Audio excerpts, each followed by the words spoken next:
General Protocol Spaces. Banking on Freedom.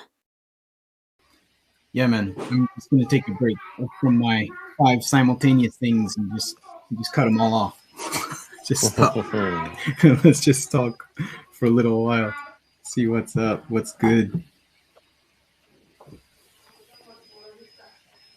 What time is it there, Khaleesi? 3 a.m. Nice. Welcome. This is like the one thing that happens in my time zone. I just got back from bar crawling after going to the BTC meetup earlier, and then I came home, and now I was been chilling in some random BTC spaces. Oh yeah. And I've just been kind of drunkenly rambling about Bcash for the past 2 hours. Excellent. How's the reception been? All in good fun, I guess, but I mean, it's the same old, you know how it goes.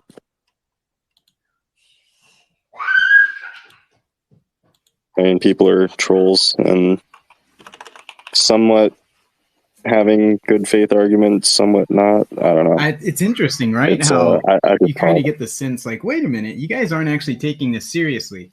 Like, you really don't, because if you were taking it seriously and you heard something that sounds funny or you weren't able to refute an argument, you'd stop and be like, wait. You know what I mean? But if it just descends into trolling, you're not actually taking it seriously, right?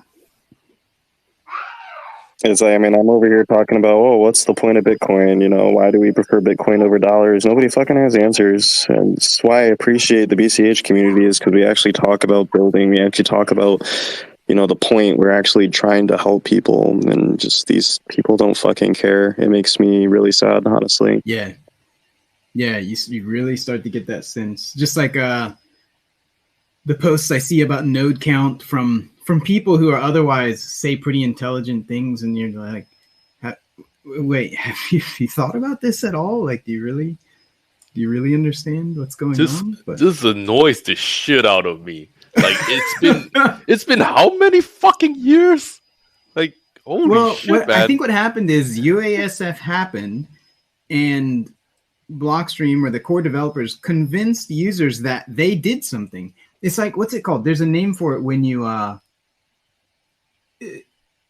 I'm sure there's some psychological experiment where you tell somebody they have powers and they do something, and then you fake it. Like, you fake the consequence of it, the outcome of it. Like, you fake the superpower, and then like, oh my God, I have superpowers.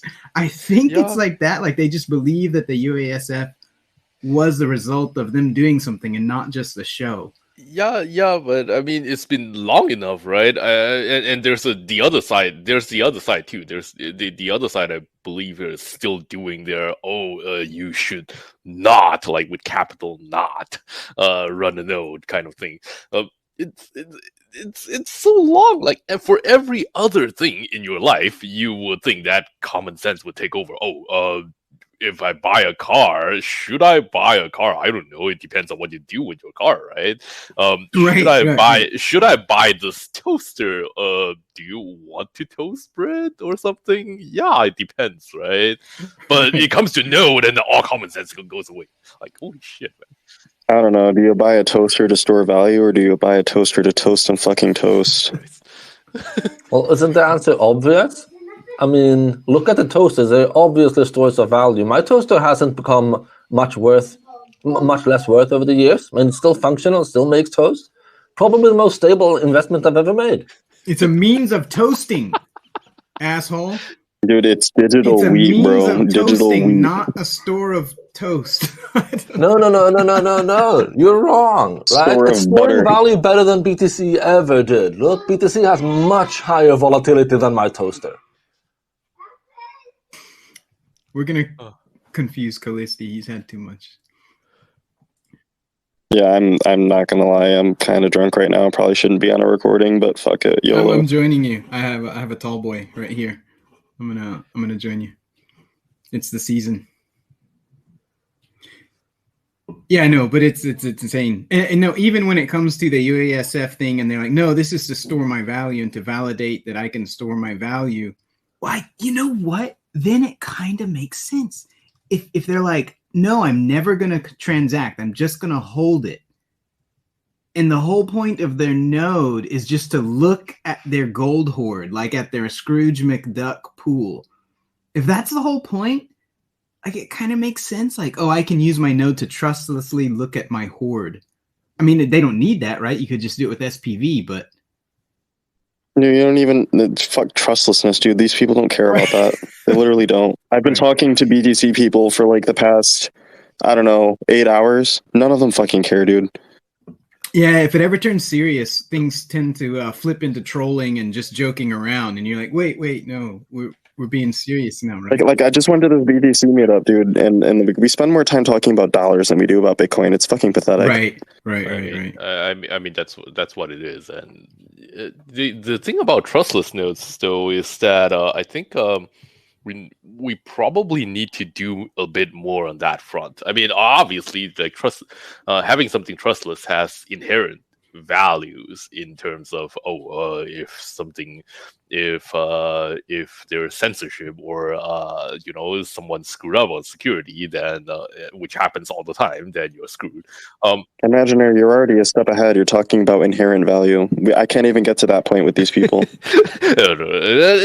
What I mean is that there are things that are more immediately obvious that we can do that we aren't there yet, and I think some things like composability. Once you start composing, say, smart contracts, then all these concerns stack up, right? Things that happens like once every year or once every few months become things that you can expect to happen like tomorrow. And I think as we get closer and closer to there, things will become more obvious. Yeah. I mean, I'm very optimistic about our future, and I think it's really just going to take us literally melting faces 100 times better than anyone else. I think that's the only thing that's actually going to turn people. I've never seen such active dismissal of something as I have being in BCH. Like, people will go out of their way to ignore us. That's how it is. Well, I mean, the other thing is that this guy, as you said, cares nothing else other than price, right? So on the flip side, if price goes up, they come naturally. You don't need to convince them. The price has been going up, and people still say that, oh, well, we can't fucking store value. Look at us, like the chart, etc. Like, I mean, I bought in 2022, right? I'm up hella right now. But yeah, it doesn't matter. Oh, we have BCH bull. The price is going to go down against BTC. Go get your free money then. Nobody fucking cares, dude. Yep. Well, the steel man is that BSV back in the day, it really did poison the well. And so when a lot of people who haven't been paying attention, right, since the split, they hear big blocks and they think BSV. And they think the insanity of BSV and like filling blocks with random shit, having blocks be big as a good per se, like big blocks, doesn't matter what's in them, as long as they're big is good. Like they have that view of what big blocks means. And so, yeah, BSV successfully poisoned the well. Some people think that was the intent of the people who organized the BSV, not the people who believe in it, but the ones who organized it. So who knows? But yeah. They poisoned the well, so you can imagine people for 6 years or so have been thinking big blocks equals BSV equals insanity. Like, why would I even think about that? And it's just something to be made fun of. So, yeah. I don't know. It's harder to run a node a little bit harder, I guess, even though nobody cares. We can run Raspberry 4 with gigabyte-sized blocks for 256, and we've actually quantified this. It doesn't matter that we have real-world data. Nah, it's just too hard to run a node. Plebs just get fucked. I don't know, dude. It's just like there's no sense. There's no sensibility in any of these arguments. You try to use logic, and they're just like, "Oh, well, you're just coping." I just don't know. Again, we just haven't had a price that's high enough yet. Like the thing about this, I've been in this long enough to say this. Like, if the price goes high enough, people would just make shit up out of thin air to justify. Oh yeah, dude, this is the right way. Like, I mean, I hate to use them as an example, like, but that's what's happening with Solana, basically. Like, you make fun of. None of the things have fundamentally changed. They haven't had a fuck up for several months, and that's about it. But price goes up, random people and some random very prominent people just start showing up out of nowhere and say, wow, this is the future, man. You gotta jump on this. And people you never thought would sing praises before, and that's just how it works. Yeah, and we just gotta build the basis for that to happen eventually. Yeah. Demand drivers, it's the number one argument that I keep leaning on. It's like, yeah, everything looks like it's working against us, but if we can actually build demand, and how are we going to build demand? Well, I think honestly, if it wasn't for cash tokens, I would have quit crypto by now. Yep, good to know.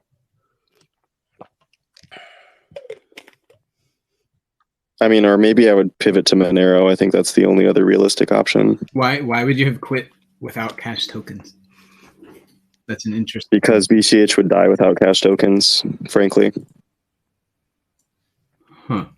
In what way? Nobody cares about peer-to-peer cash. We're going to continue using dollars. If we don't have any kind of killer use case to drive demand, then nobody's going to come to our chain.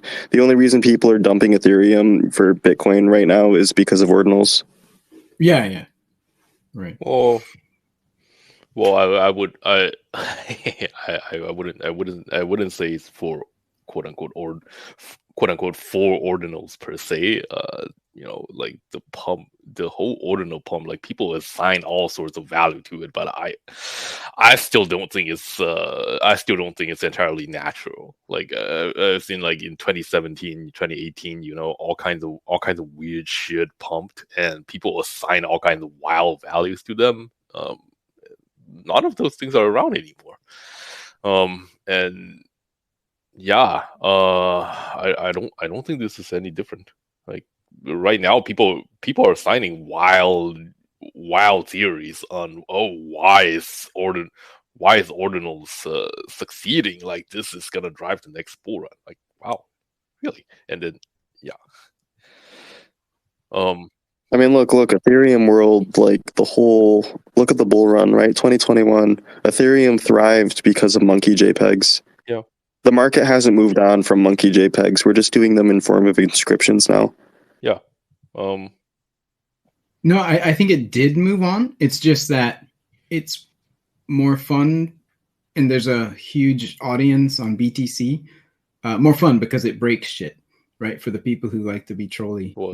Well, also you have the holy Bitcoin immutable store of value that everyone wants. So ordinals being on Bitcoin is more important than ordinals being on any other chain because it's Bitcoin. Yeah, that's what I'm saying. It's literally a fucking quasi-religion. Not just that. The thing has moved on from NFTs. It's just that it kind of migrated one last gasp on BTC. That's all. I mean, if there's any like non-malicious value that's there, I wouldn't actually say it's a block space on BTC that is valuable. It's more like the controversy is valuable.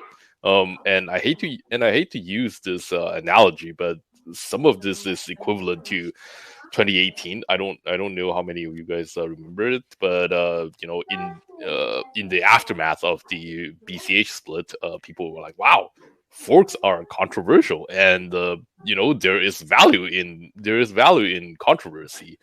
There's a lot of publicity, and people believe there's some kind of value in it, and so people and then so began the big for apocalypse of 2018." And people kept doing that throughout the year until everything just imploded at the end of the year, and then nobody talk about that ever again. Like today, you don't see people go out and make forks of BTC and ETH anymore. There is a lot of value in controversy, and I kind of believe that there are some subsequent controversial events might have been helped or even worse, engineered by people who just want to see some sort of controversy happen. Like it's a thing. Yeah, we thrive on drama, huh? Well, maybe not just we, me, but humanity, society, everyone loves outrage. Yep, generally. And when you talk about the utility and cash tokens and that stuff, I do think the market has moved on from NFTs, more or less, but has not moved on from just seeking the next hype thing, right? That's just a natural speculative thing, and it's overdrive with I think the next bull run narrative is going to be real world assets and digital ID. I think that's going to be big drivers, and I think cash tokens is perfectly positioned to absorb that hype. Wait! You think just a matter digital of the ID and real assets as a real utility, or as some bullshit hype like custodial fake stuff? Which one? It's probably going to start out as hype, because I think that's where we're starting now, is with hype. But when people actually realize the utility of cash tokens, we can actually build good applications on top of this platform, then that's when it's really going to go into overdrive. So I have to question that by asking, do you think that the other platforms are incapable of building utility? Not necessarily. I just think that we're better positioned for building utility. I agree that we are, but the other networks have a much larger network effect, and they have lots more developers working on it. So I'm actually not, I'm not with you on this bull run will be driven by utility. I think this bull run will definitely be driven by speculation. Oh, yeah. Sorry, I didn't mean to say it would be driven by utility. I think the narrative will be real world assets, and I think that BCH as a chain is well positioned to capitalize on that, I think is a better way to put it.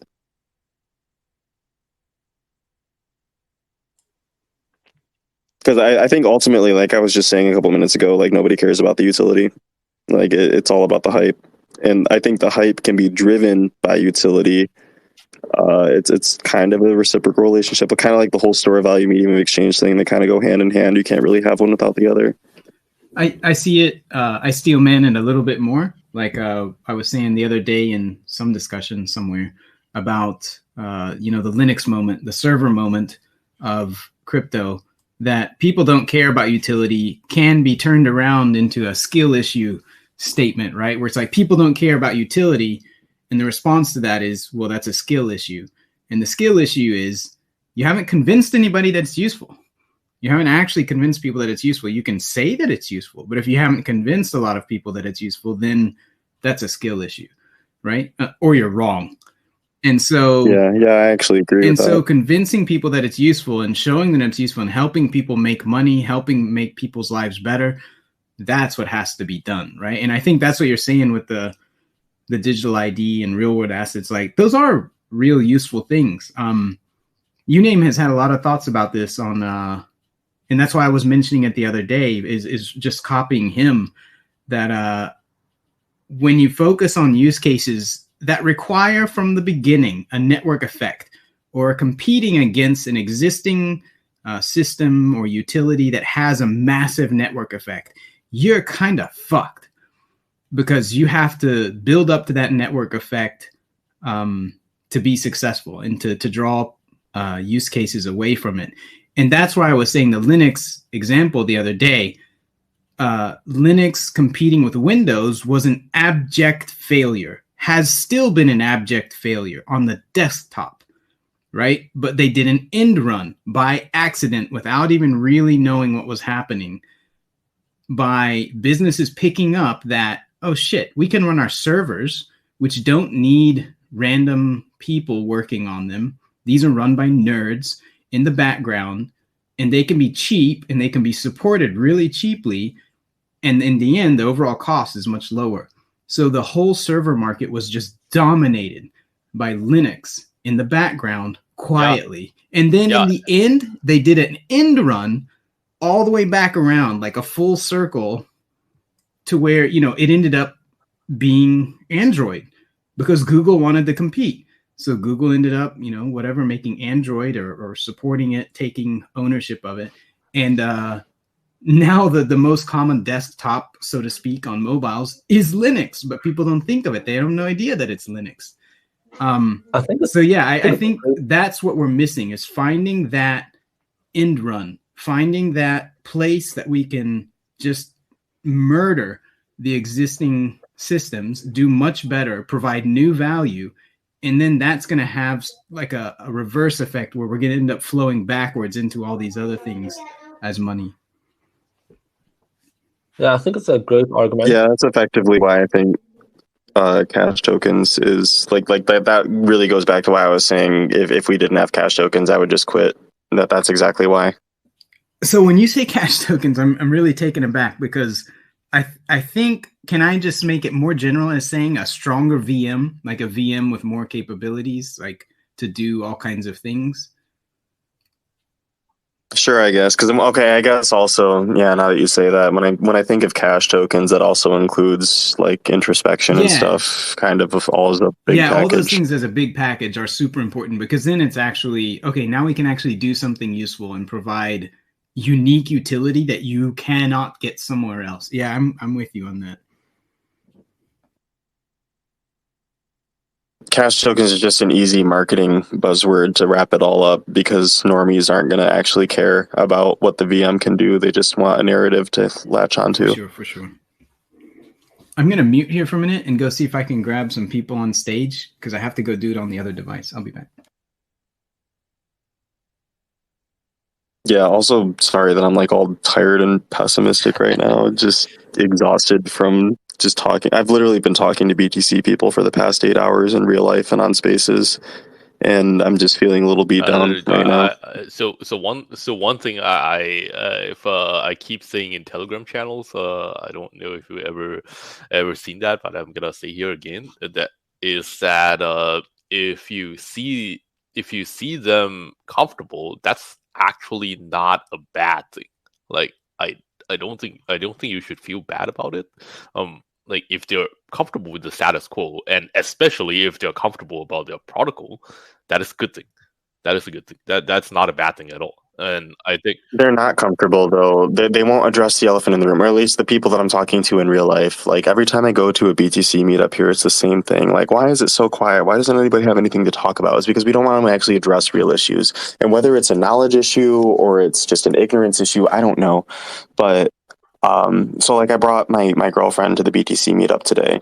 And so she can just pose herself as a noob who doesn't know anything and then actually ask the questions. Like we finally, after like 3 hours talked about, they started talking about Lightning and the fee issue. And I was like, hey, if Captain Youth was here, what wallet would he use to onboard people with? And like, nobody has an answer for that anymore because Wallet of Satoshi got rugged in the US. Blue Wallet got rugged. Freaking Moon isn't a real Lightning wallet. Phoenix, you still have to buy liquidity, etc. So there's no actually good onboarding wallet. You can't use an on-chain wallet like Samurai because you're going to get reamed by freaking on-chain fees. So what are they using? Nobody had an answer. So eventually, we're just going to ignore that topic now, move on to the next thing, continue talking about fiat for a while. Like, hold up, and let's go back.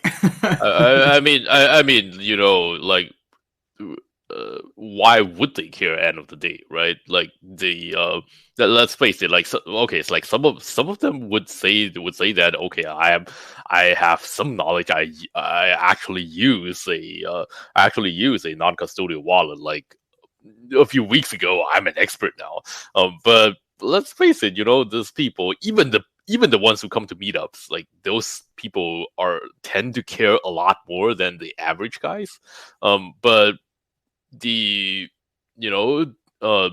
wallet they most frequently use are probably still Binance or Coinbase. Like end of the day, that's just how it works.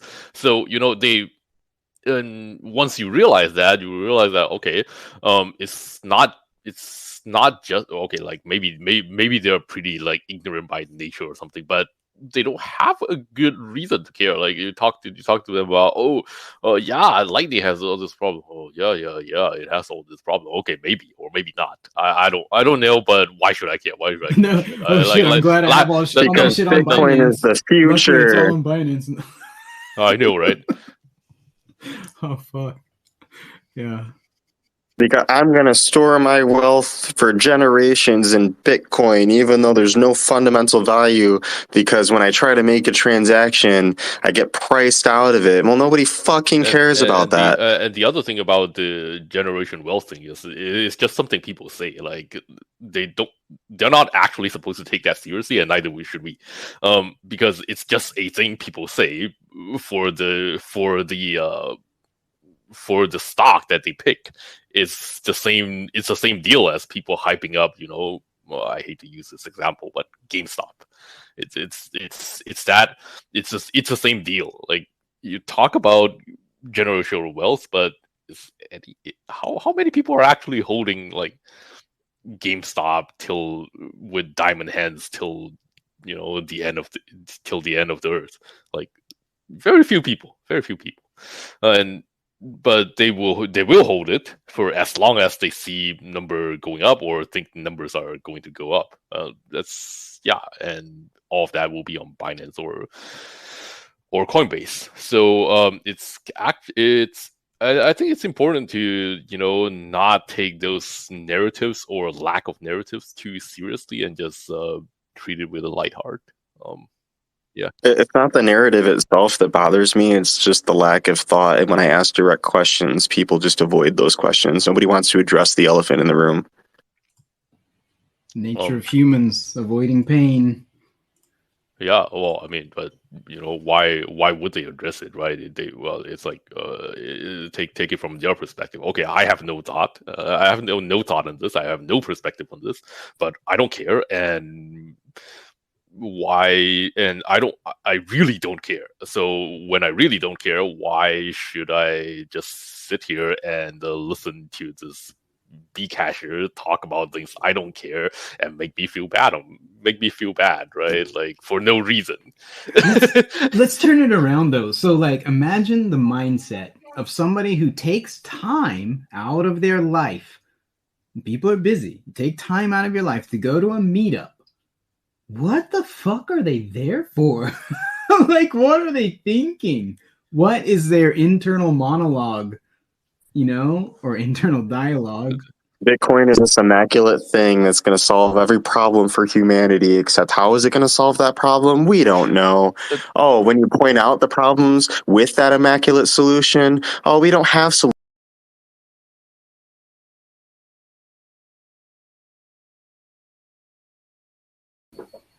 Yo, I have no idea what happened, but the space was running, and then all of a sudden, all the audio just cut out. No idea. Yeah, Twitter hasn't been very good at this since like the beginning of the spaces.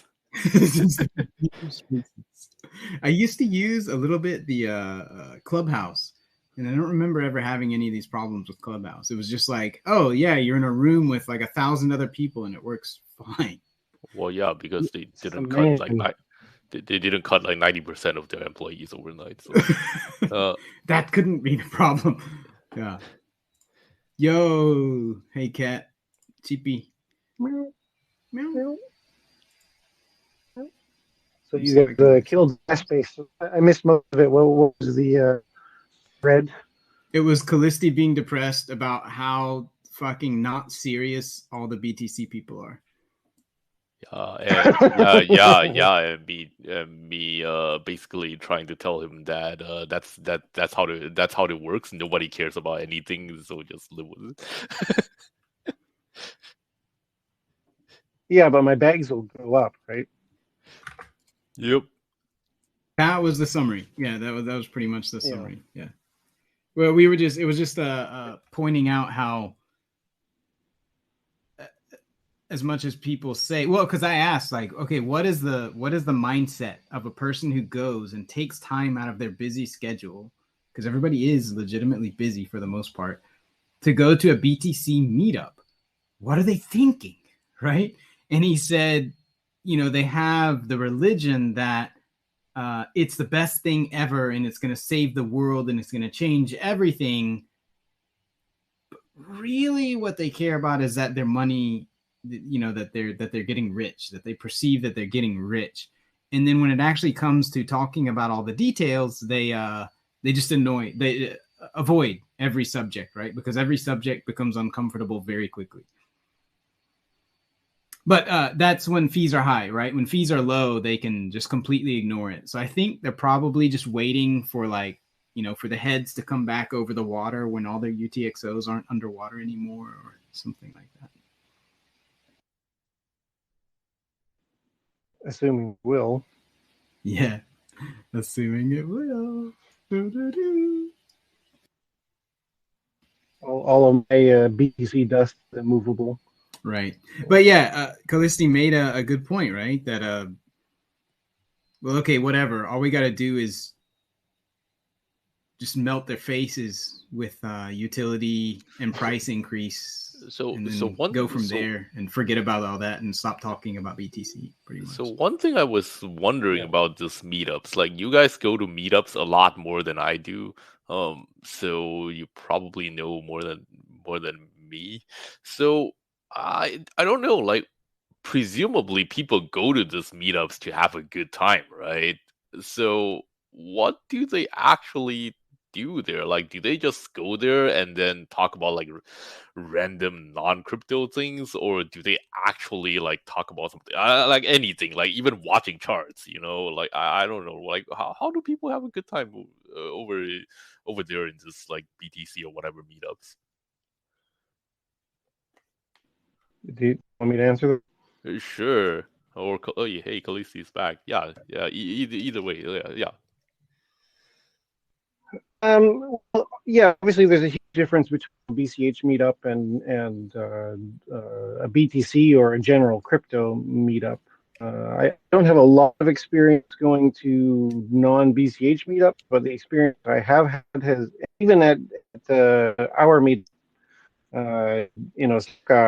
we would have an influx of general crypto people who just basically wanted a place to gather with other crypto people. The common thread was I'm getting rich, and this is the next thing that's gonna. I think that's it. It's fist bumps and hey, we're getting rich, we're awesome, we're smart. I think that's it.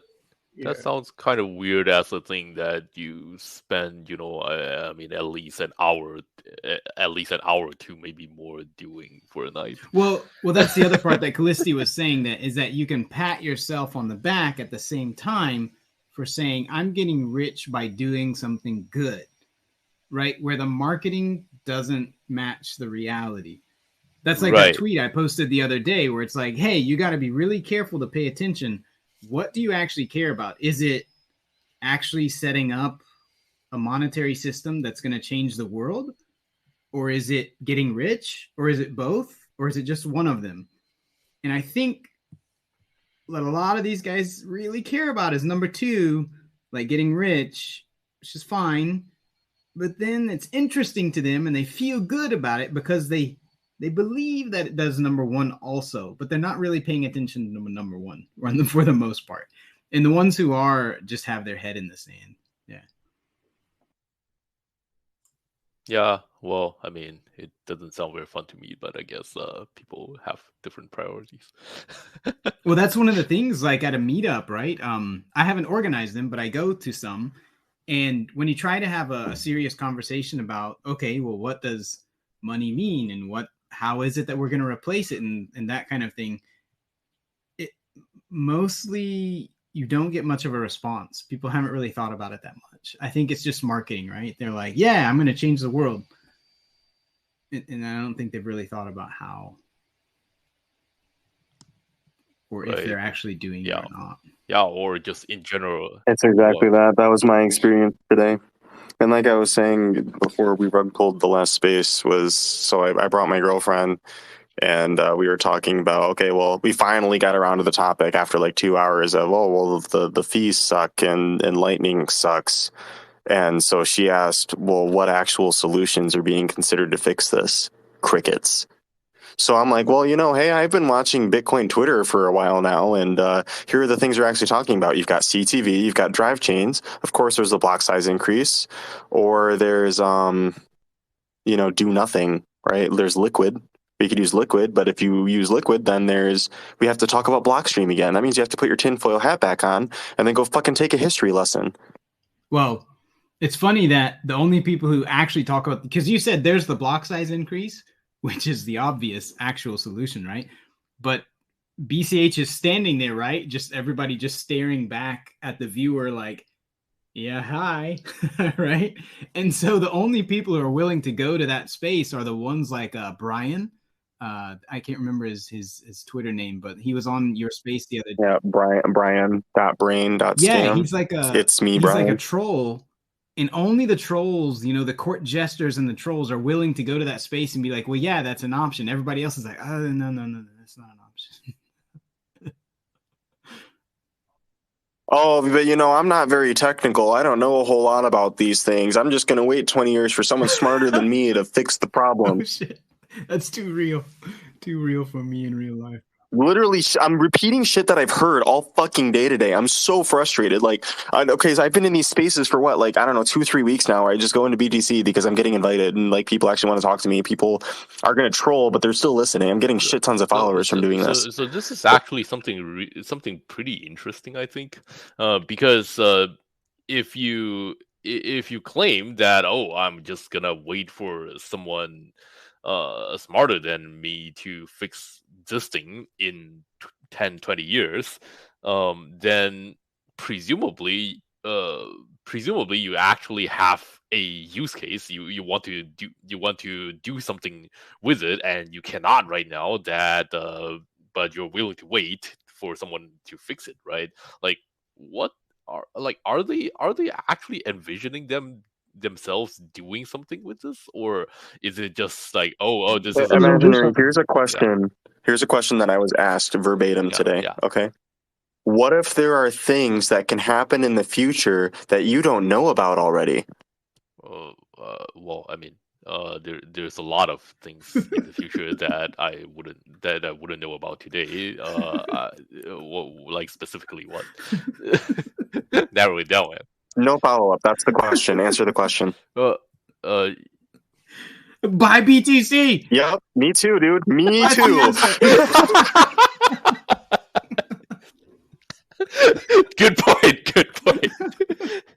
Holy shit.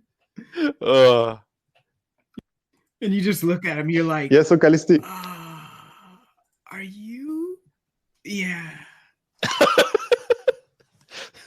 Sometimes. Okay, so here's the next thing, right? So I follow up with, okay, so if we expect things to be fixed in the future, we can't just defer to the future. There's a problem that exists today. In fact, this problem is not the first time that we've encountered this problem, which means that we didn't fix it in the past. So how do we fix it now? Oh, yeah, we'll just figure something out. Yeah. You make some good points. The reason I brought this up is that, for these people, I'm not sure they even really believe that there's a problem at all, like anywhere, like whether right now or in the future. They don't. So it's kind of, it will be kind of funny to hear that. To hear they say, we'll figure out something in the future. Again, having this exact conversation just 6 hours ago, another thing that came out of somebody's mouth was, I don't actually think that it's a problem. Yeah, which is good. I don't. Actually, that came out of multiple people's mouths today in real life and on spaces. So, like, I don't know, dude. Like, people just don't get it. I think this is actually good. Like, I've been a proponent for a while that they should stay in their lane and we should just do our thing, and that is actually a good thing. It's good for everybody. Yeah, I mean, the only problem with that, unfortunately, is that there are enough people interspersed in that mob who would otherwise be rational people, who will listen to facts, who will actually like consider what people are talking about, but there's just so much noise that those rational people aren't actually hearing the rational arguments. I think you have to take the point though, right? Like you've made a huge good faith effort over time, and there's been a lot of people who heard what you said, or that other people have said, what I have said on Twitter, or you name has said on Twitter, Jonathan, etc. Everybody has said on Twitter, and they actually look at it and say, yeah, that makes sense. And they have thought about it and they have changed their minds, or they have taken a rational approach to things, right? I think that has certainly happened, right? You probably couldn't count the number of times that has happened. So it's just that the loud voices, the ones who are literally social media influencers or, adjacent to that, where the social media is very important to them, like Lop, Eric Wall, Udi, all these guys who have that Chris guy, the podcast, they're very, very deeply invested with social capital. They have a huge amount of social capital invested. And for them to turn around and be like, I was lying / wrong / stupid, that's really hard for them to do, right? But actually, it's funny you mentioned that, because at the BTC meetup earlier, I don't know how they saw this, but somebody actually mentioned how much I go at John Carvalho, which means that they see me on Twitter in particular. Right. And then, like, this is like a real life meetup. So I don't know. I mean, I guess there's me and Jeremy recounting over the entire course of the year, all starting with like that BSV space we did back in January, and how we've been snowballing into like actually shifting the narrative in our favor. And like, we can definitely see these results, even though they're subtle and it takes a long time. I mean, okay, we can look at like comment trains. Like, you don't have as many people posting price charts. You don't have as many people posting "have fun staying poor," "Bcash scammer," all of this bullshit. The people who do post those things aren't getting any engagement anymore, or they're even getting filtered by the algorithm. So, I mean, we can these are tangible things that we can see, and like it might be hard to explain to other people, but I mean, we're sitting in front of our freaking Twitter dashboards every day, so we can actually see this. Yeah, man. And like you said, we can do that to some degree as part of what we do. But the bigger part of what we do, which you do also, is building, right? Stay in our lane. Not stay in our lane, but fucking dominate No. And actually make sure that P2P electronic cash happens. We're not gonna stay in our lane. They stay in their lane, and we take. We dominate. Else. Yeah, we take everything else. Exactly. If we weren't named Bitcoin Cash, then we would never need to talk about them ever, unfortunately. If we were Solana, do you think we would give a fuck about trolling BTC people? No, we wouldn't. Yeah, well. But we're Bitcoin Cash, so we have to. No, wait. No, I do, right? Because BTC is the biggest lie that people are swallowing daily. That's a problem. And so, but the solution is multifactorial, right? There's several angles to it. One is convincing people who have already been convinced that what's written on the tin doesn't match what's in the tin. That the BTC is advertised as this, it doesn't actually do that. That's one thing. The other is just owning P2P cash, making it valuable, making it high utility. I care about both of those. I care about BTC. I care about Solana in the sense that from the perspective of speculating and making money, whatever, that's not my thing. But from the perspective of people thinking that it might change the world, that's a problem. It's not capable of that. And Ethereum, right? Yeah, I mean, I agree with you. I guess to sidestep my own argument, it's like, okay, we have to... So we're Bitcoin, right? There's the Bitcoin mission, there's the Bitcoin ethos, there's the Bitcoin culture that existed before the fork. That's something that we're trying to preserve. Solana isn't any of that, right? So I mean, just to sidestep my own thing, but at the same time, if we were Solana and we weren't upholding the Bitcoin mission, etc., we don't have to talk about any other crypto. We could fully stay in our lane and just enjoy our gains and enjoy whatever we're doing over here, but we're not that. So here we are. Right. Yeah. It's both, right? You got to dominate and make sure that it's successful. And then at the same time, to the degree you can, hopefully to a lesser degree, spend time on, at least making the information available to people that like, hey, you're in a cult. You don't have to spend your whole life on that. Some people might, but you don't have to spend your whole life on that. But at least making that information available is valuable, I think. Yeah. Yeah, I mean, I definitely, it's all just awareness in general. It's multifaceted. We have to approach from multiple angles with everything that we do. And honestly, every single time that I feel like, oh yeah, we can just ignore BTC, just let them dig their own grave, just keep focusing on what we're doing, and then another stupid BTC thing happens that's just way too easy to dunk on. Well, Yeah, you can only tell people so many times that they're in a cult, and then it's like, well, whatever. I mean, literally, like the cargo cult level stuff, right? Where you're just like, oh my God, this is ludicrous on its face. Like on its face, it's ludicrous, but still you believe it and you spout this stuff off. What? but you can only say it and whatever. Some people will listen and some will not. Can't spend your life on it. I mean, do you remember like the early 2010s when like atheism was really like sweeping the internet, right? And so like this is like peak Carl Sagan era, just before he died, and you would try to have these arguments with religious people as like an atheist, right? Or like as a humanitarian even. And they just won't hear it because they're just so entrenched in their dogma. It doesn't matter if you come with any kind of rationality or anything, like they're just entrenched in what they believe. And I see the exact same thing in Bitcoin. Yeah, I mean that's a dangerous topic to get into, but yeah, there's a lot of social capital involved here, right? And when there's not only social capital of your own, but your whole ecosystem, your whole community, the people around you locally and so forth are deeply invested in a particular narrative. Yeah, that's socially very dangerous. Maybe that's why we're full of autists in BCH, because we're all just like, okay, I don't care what other people believe. We're just going to do the thing that needs to be done. Oppositional defiance. Yeah. Yeah, you for sure need like contrarians, people who don't mind, like when everybody is saying a certain thing, to just oppose and think their own thing, even though they might be wrong. Like Shout out Harbinger in the price chat earlier. Yeah, I changed my paradigm twice before breakfast just because I can. Just because I can. Yeah. Hey, what's up, Matthew? It's good to hear from you. Hello. Yeah, fun to join. So I was listening, and I agreed with what Calisti was saying about the spaces. So I haven't attended many of these spaces, but I was listening to a BTC space earlier this week.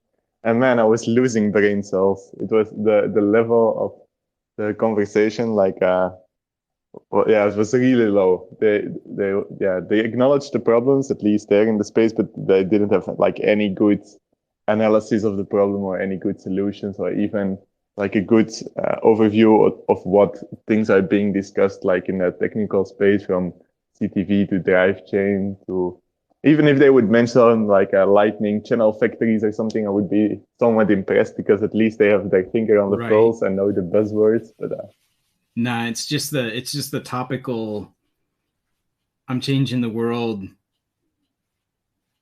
Yeah, and there's not much more to it.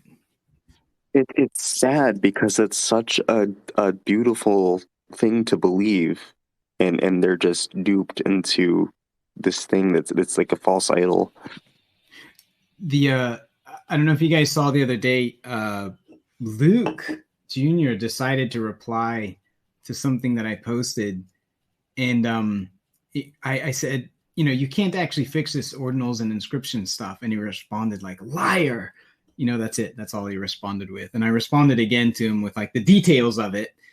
But yeah, he's one of the high priests, right? He's one of the high priests of the thing. And I think these guys that you're talking about, they look at Luke, or in the past, Greg, in the present, Peter, and they're the ones who actually have the power, right? Well, whoever's pulling, or Adam back, the people who's actually pulling their strings, I think, I might be wrong, but I think there's people pulling their strings, but they're the ones who actually make the decisions. And the people at these meetups and so forth, they just cue off of whatever that is, right? They're just delegating their authority, their agency to the high priests, and just whatever they say, they're like, yeah, that's the case. It's really, I don't know. It's just a human thing, I guess. I'm not sure what it is. I've kind of noticed that that those big four, so the big four, Peter Todd, Luke Jr., Greg Maxwell, Adam Back, right? They're not cohesive. Like the narrative is split in so many different directions that even among those they have different opinions. Now, this is still the, I would say, core cabal that prevents all changes to the core repository. But then again, look at Luke Jr. and his Knots repository, right? They're not cohesive. I don't think I think they are cohesive. Luke Jr. is an outsider. I don't think anybody let him into the inner circle. If let's assume that there is an inner circle, nobody let Luke into the circle. Luke has been outside since like way before, like way back. Luke just happens to align, and they can manage him and whatever. He's there, and he just stays aligned with it. I don't know exactly how that works, but I not for a second would think he's in the inner circle. But if you look at Peter, Greg, Adam, I don't think there's a whole lot of difference between them. Right. Yeah, I guess that makes sense. Actually, yeah, because Luke is kind of a wild card, more of a mercenary than an insider, exactly. I suppose. Yeah. What I think is so funny with the ordinal stuff is that it's enabled by accident. So it makes everyone in BTC look ridiculous because the main thing going on was just something that they enabled. But if it wasn't ordinals, it'd be stamps, right? I mean, we can do stamps on BCH, and that actually bloats the UTXO set. That's actually a real problem. No, I don't agree, because also a counterparty, like many token protocols on Bitcoin haven't taken off because of low operator size and because you needed different infrastructure. Yep. But for some reason, like spamming files on the blockchain, like for file storage, really captures like the public imagination. And this is what they allowed with increasing with Taproot, with increasing some technical parameter of the witness size and allowing it to be much larger than before. Like on many blockchains, they have these, they're trying to do ordinals by just the operators, but you can't fit anything in 220 bytes. So you really need these larger spaces that they enabled with Taproot and with Segwit by just accidentally changing these parameters. I mean, I guess somebody really tried hard and believed in themselves. Like, I know Bitcoin Cash Autist has done something like this where you had to split the data over multiple transactions or multiple UTXOs. I mean, it's expensive to do that, I guess, is really the only detriment. So on the point of accident or not accident, Callan has said several times, right? And Callan is deeply capable, right? He's been doing for decades C++ development at very serious applications and high level. He looks at the code for Taproot and the code that allowed the inscriptions to happen. And from his perspective, he can't imagine that it wasn't intentional, because it's just so obvious. One of the most fundamental things you look at when you're doing these kind of things is you look at, okay, what's the limits? How big are these things? And these things are all throughout the core code base, not core code base, but starting with the original Bitcoin code base, the Bitcoin D code base. So it's just such an obvious thing to consider the size limits on things. And suddenly it's not a consideration. And who wrote this code, right? For Taproot, it was Greg and Peter. So I looked that up. The reason I looked it up, right? Because I was like, hey, Luke, didn't you participate in this? And it looks like you didn't really, right? But he didn't catch the bug. And those guys allowed that to happen. Was it a bug? Did they allow it to happen? I don't know. It's crazy to see, but yeah, Callan is convinced that it would be really hard for them to have missed it, to have missed that this creates an opportunity to put large amounts of data into a single transaction. It's nuts. Greg is a master of doublespeak. I mean, when I read the Segwit commit, I'm just like, what the fuck are you talking about? When I read anything Greg writes on a technical level, I'm like, what the fuck are you talking about? Because he just word salads, and it's very like I know he knows what he's talking about, but it just reads as technobabble. He's like a mirror of Craig Wright, who he seems to hate, but he's so similar in that he just technobabbles on things. And he mixes like he's Craig Wright, truths. Except he actually knows how to code. He mixes deep technical truths with absolute bullshit. And then for the average viewer, they don't know how to differentiate between them. So Yeah, I don't know if you were participating in Reddit and so forth in the forums back in the day, but Greg used to be really active, and it was so gross to see him write because he's so deceptive and just absolutely full of half truths. You really wonder what's going on. I got into RBTC toward the end of his nullc account. He still posted on RBSV for quite a while in the amount of time I've been active, and I know he's come back with other alts like Contrarian and some others that I tagged on RES, but yeah, I mean, yeah, fucking Greg. Yeah, so I don't think there is a lot of misalignment between those three. It's just Luke is the lightning rod on the outside. Yeah, I guess that makes a lot of sense. Regarding whether ordinals was accidental or not, so maybe indeed that the technical developers knew that this encasing this parameter would allow for something like uploading larger files to the blockchain. But I think many people knew something like Taproot and like Snow signatures were in the works, but it wasn't like the community discussed the trade-offs of having these different parameters, right? So just this was left out of the conversation at all. It was actually the thing that had the biggest impact. Like nobody is using Taproot scripts or anything interesting, like not at all. But then this ordinals thing, which seemingly was just a small parameter, was actually the most important change in the whole thing, and I can't even reverse it because it would be a hard fork. Yeah, and that was another point Callan made. I forgot to mention is that the comments and the feedback on the PRs is really pathetic. Like nobody was really doing serious review of it. Nobody was really paying attention, right? Like as I pointed out to Luke on Twitter, he didn't catch the bug. He didn't catch the fact that they were allowing these huge things, and he cares about that shit, right? Like he cares about using BTC for other than whatever his anointed purposes are. But he didn't catch it. And all the comments and reviews on the PR were like really pathetic little minor stuff. Nobody was actually doing a serious review of the code. So yeah, it just stinks. It just stinks pretty bad. So I think it's a really interesting question why ordinals became like the big token system on Bitcoin, because there has been many experimentation. And then like this seems to be the thing that's really taken off. Who knows how like sustainable it is with the scalability?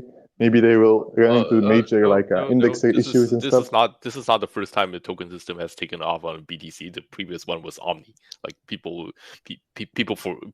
are gradually forgetting that it existed, but it was the thing. Once upon a time, that was the thing, and USDT was on it. But I think I know USDT is on Omni, but besides that, I never heard of another Omni token. Yeah. So maybe it's either I was too late. Well, I mean, and NFT as a whole wasn't really a thing back then. Like that concept didn't exist. So right, when people were talking about Omni, they were talking about it more along the lines of cash tokens, like we talk about cash tokens, where it's a general utility that makes Bitcoin more useful.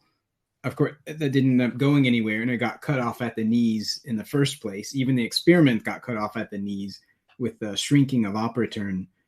But yeah, it was oriented around utility. Back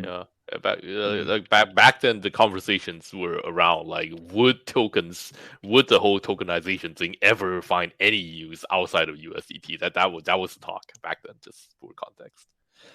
Yeah.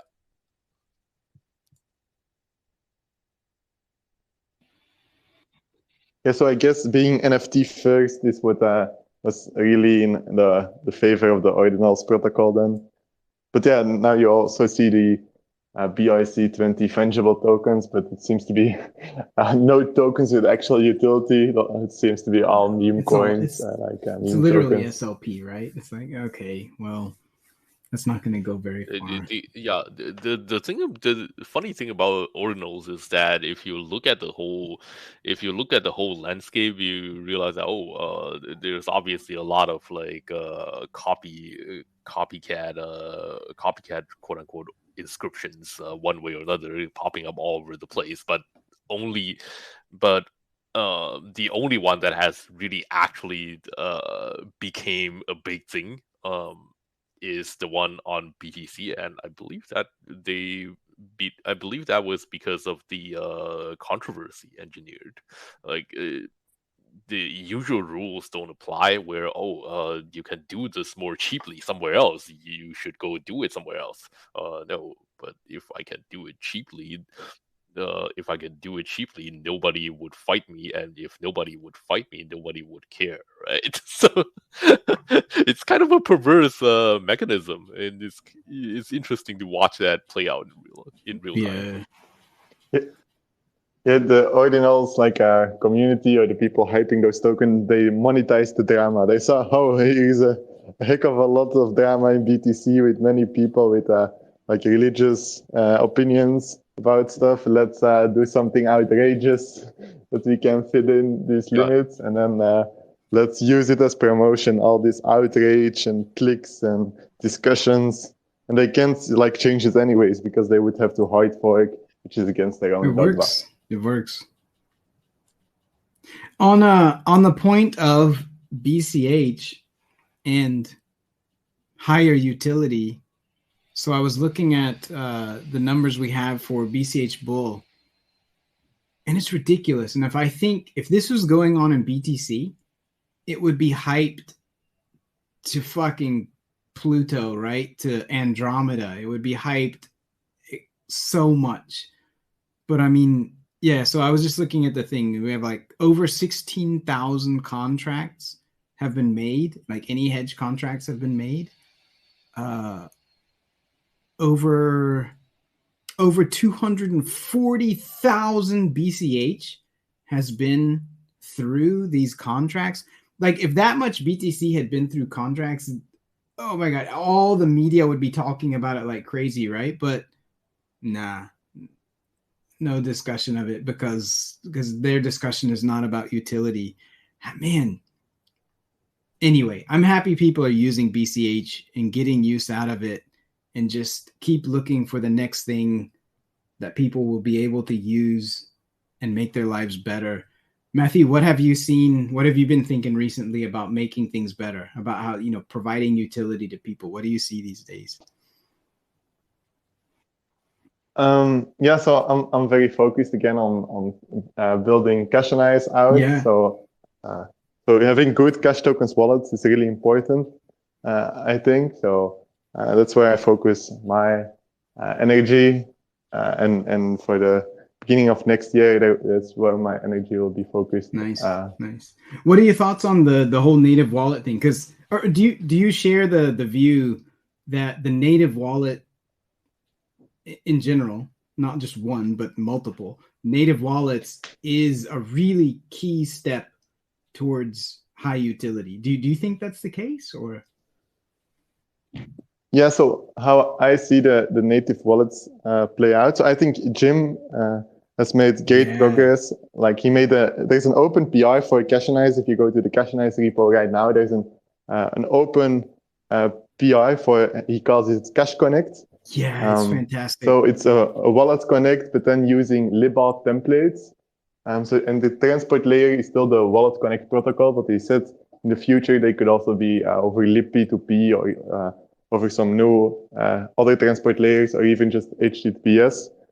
So I think, I hope to have it merged soon, this Cash Connect, and I know that Jim has put a lot of time into the PR, so it will be maybe a bit confusing for users in the beginning, because there will be two ways to connect, but it will be just one input field. Like you would copy paste the connect code, the URL, and then either it would use wallet connect, which we know from the TapSwap and the Cash Ninjas, and or even the Cash Token Studio, and then there will be this Cash Connect, so which is more technically advanced. So for app developers, it would be currently harder to use, but it's also safer because it uses libart templates, so the wallet can recognize the different templates, the smart contract templates that are being used, and more complex applications can be built with it. So Jim has been talking to the BCH Guru developers, and they are using this kind of setup. So it's kind of important that there is a wallet which can do these type of smart contracts which use libart templates and are more complex. And if Cashanize, so if I merge this hopefully soon, then this can be used, for example, with the BCH Guru platform. So I'm really excited about that. And I think afterwards, so I want to refactor the code and do a CacheNice rewrite, because the code has become quite a mess over the year. And one thing I really want to add afterwards, with regards to a native wallet, is the BCMR specification has two types of NFTs. It's called sequential NFTs, which are just like the collectibles, which have numbers. But then there's also parsable NFTs. Parsable NFTs are, for example, if you get a DeFi receipt and you can claim back some tokens or something, then the NFT would have the relevant information in the commitment That's what I'm field. talking about. And yeah, so parsable NFTs. So this is a part of the BCMR spec that currently no wallet is implemented yet. But for example, George Donnelly has been doing some research recently. Now you would use this for your NFTs to store useful information on chain, which can then be read by wallets, like can be parsed, can parse the commitments, and then can display this, for example, how much BCH you have locked up into some DeFi protocol or things like that. So that's the vision that I see for CacheNice already for like the first half of the coming year. Hell yeah, I'd love to hear that. Yeah, that's the steps towards native wallet, you know, so towards some later future ideal of native wallet. I'd love to hear that. Yeah, I appreciate what Jim is doing too. We at General Protocols, we saw what he's working on, and we're like, oh my God, this is the steps that we need to do, and we're not doing ourselves. And we appreciate it so much because it's super valuable and not obvious. Like what he's working on is not obvious at all, but we think it's super valuable. So we're like, hey, we want to sponsor you just to, you know, publicly say thank you, and like a very small monetary sponsorship, a BCH sponsorship to say thanks. And he's like, yeah, okay, let's do it. But I'm too busy. He's like too busy working on it, which is great, right? So it's like, okay, well, we'll do it one day when you're not too busy. But yeah, he's like really working hard on it. I love to see it. Yeah, so what I love about the Cash Connect is unlike the Wallet Connect specification used by Pat doesn't have any like a standardized library. So when he implemented this in CacheNice, he also needed some UI code in between, but it was over 1,300 lines of code. So that was like doubling the code size of the CacheNice wallet, which is also quite a lot to review or for other wallets to add. So I was actually really surprised to see Sapit and Paytaka adding Wallet Connect support so quickly. But with what Jim has been doing with the Cash Connect, he has abstracted this into a JavaScript library. So a wallet only needs like 200 or maybe 250 lines of code to have the full Cash Connect working. So I think if apps start adopting this Cash Connect, there's a real opportunity for wallets to quite easily add this as well. So I think maybe for a short while we will see two ways to connect to your wallet alongside each other. So then there's the Wallet Connect way, which currently is on TopSwap and on the Ninjas. And then the new, better, more secure and more flexible way, which is Cash Connect, but currently doesn't have like a good developer tooling. So if you take a look at what Jim has posted on the Bitcoin Cash Research Forum, there's an IDE, so a web developer interface where you can play around with the Cash Connect. Yeah, and it's really cool. But one thing that is lacking is you need some lower level knowledge. So you need to know how to work with libart templates. And I hope over the next year we can like abstract this away from developers. So developers can just know everything about their smart contract and don't need to know anything about the low level libart template. Right. That tooling he has made is great because it takes that next step. If you don't have that step, then you can't make the next one to abstract it and make it simple. Because you have to have that first step, which nobody else has done, where he takes a contract or a set of contracts and turns them into this template that then you can use to deploy an app. So without that, then you wouldn't be able to do the next step of, okay, well, let's actually hide all that also. Just all you have to do is write the contract and then you get all the other stuff for free. Yeah, one step at a time. Yeah, so what I see currently for the Cash Connect is that a way better user experience because you have the more security and it's clear what your application is doing. So the trust model is way better. I think it's also better for the wallet developers because they have a standardized library, only 250 lines of code, so they can easily integrate it, maintain it, and they don't have to worry. They don't have to worry about as much as doing a custom implementation with over 1,000 lines of code. So I think that's a real benefit. So currently, the main drawback is that the developer experience is more complex. But I would have to like nuance this because for some applications currently, for some smart contract applications, you just can't use the current Wallet Connect interface. It's too limited.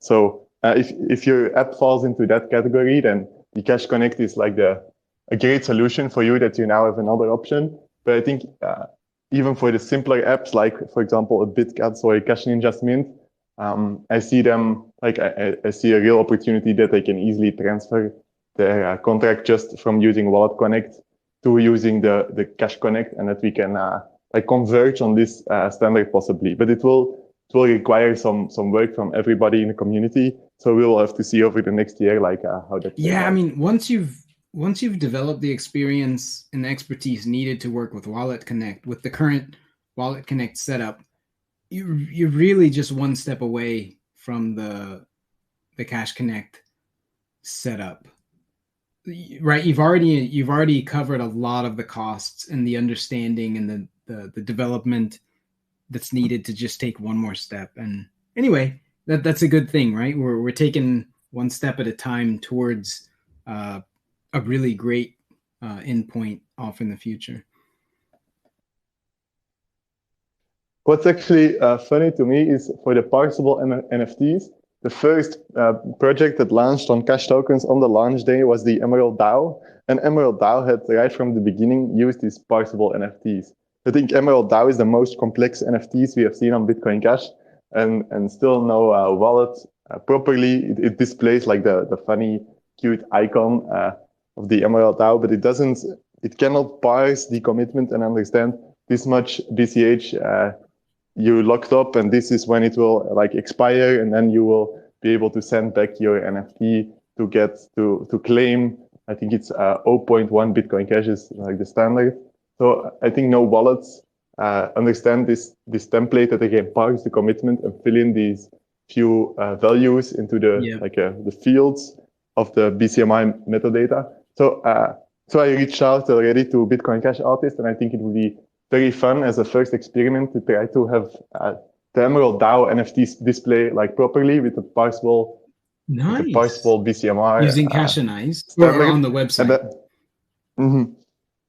Yeah, using Cashanize. Right. So that would be, and I think once it works for Emerald DAO, then it shouldn't be too hard to generalize it according to the full specification. Yeah, and then the sequential interpretation is really just a simple version of the parsed interpretation. The Callisti, right? Callisti made a special version of Emerald. Wasn't it you, Callisti, who did that? He made a special version of the Emerald DAO. What? Who was it? Somebody made Emerald DAO, but they changed the amount. They're like the only person who changed the amount. I bet you that was CypherCat. Was it? No, I don't think it was. I don't know. It sounds like something CypherCat would do. Who was it? Let me go look who that was. Yeah, so that's how it worked. You're right, Matthew, right? Like it's like 0.01 or something like that. But then somebody went in, maybe it was Moriarty.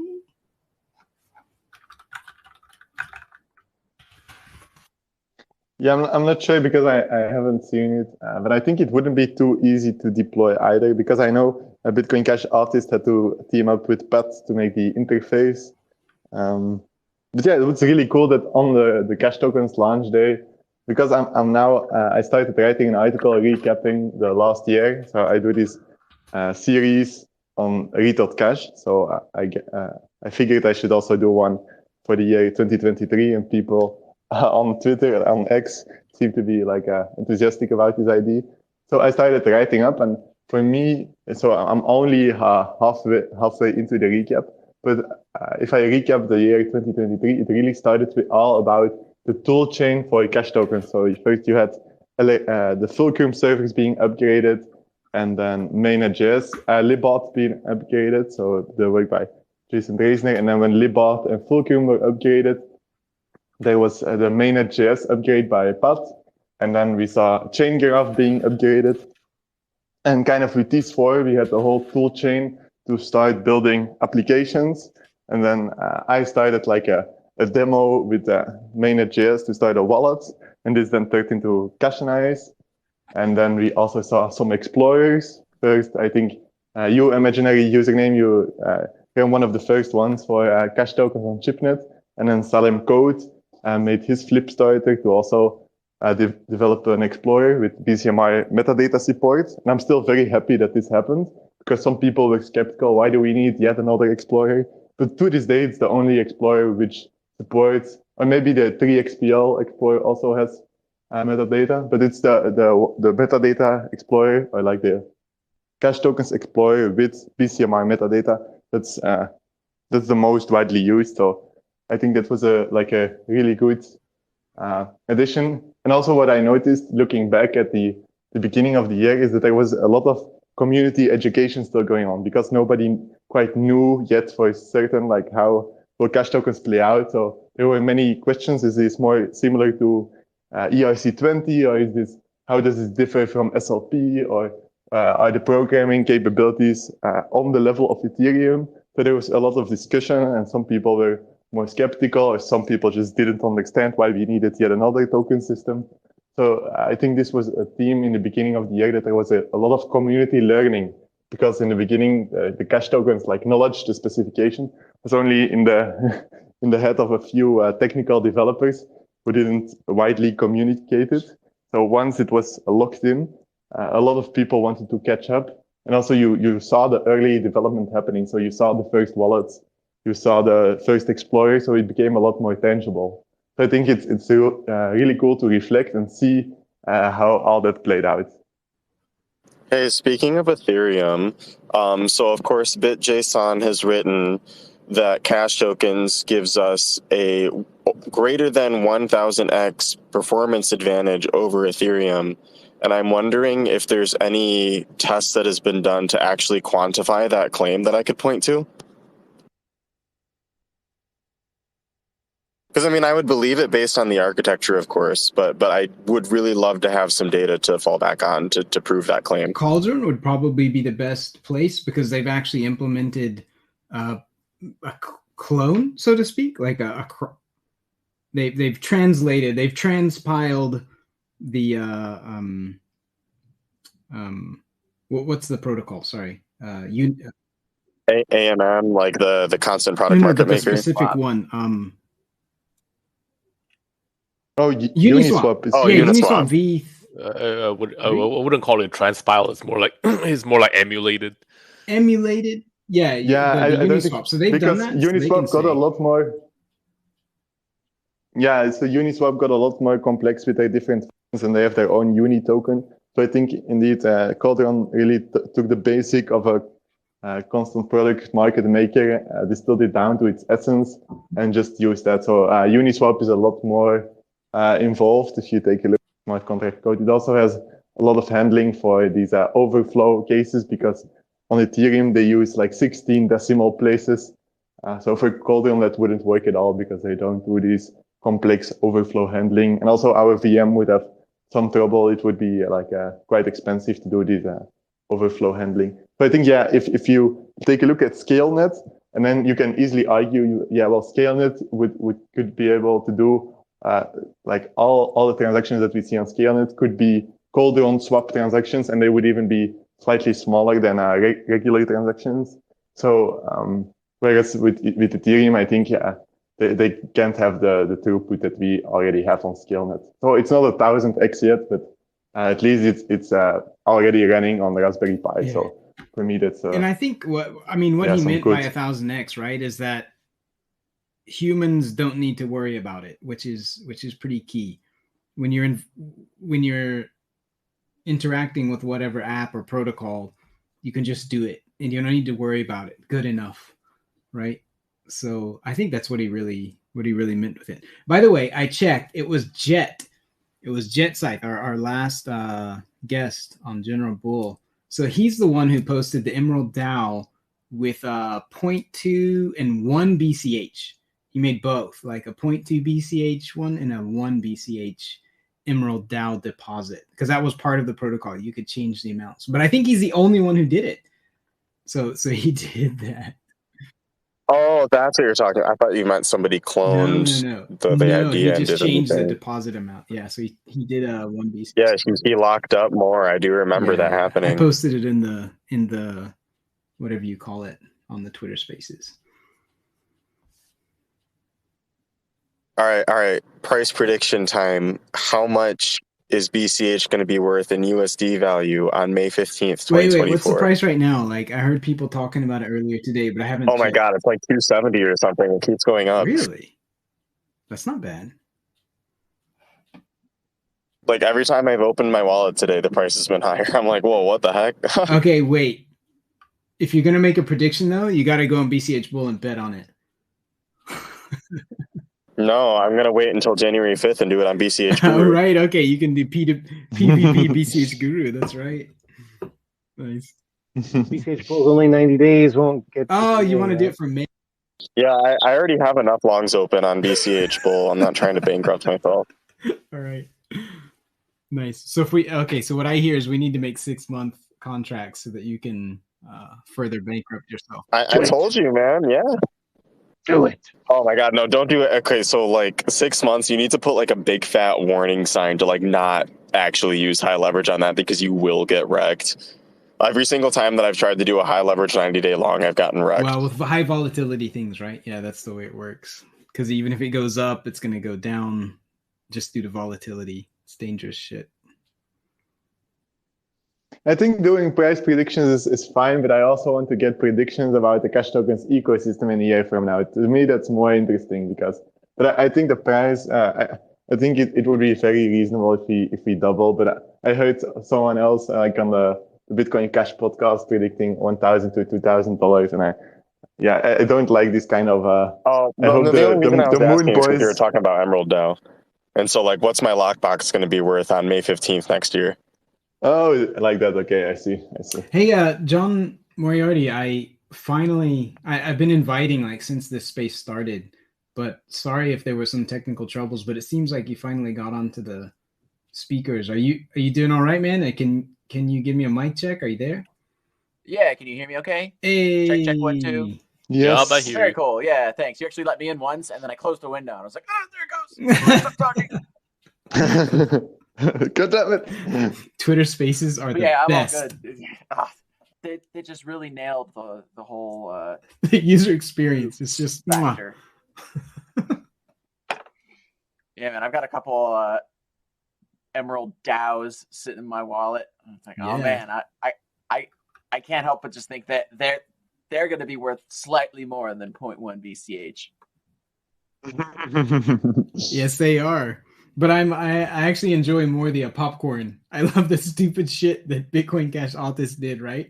Where he's like, you can mint popcorn, but you also have to mint a bucket for your popcorn. I was like, okay, I got both now. Thanks.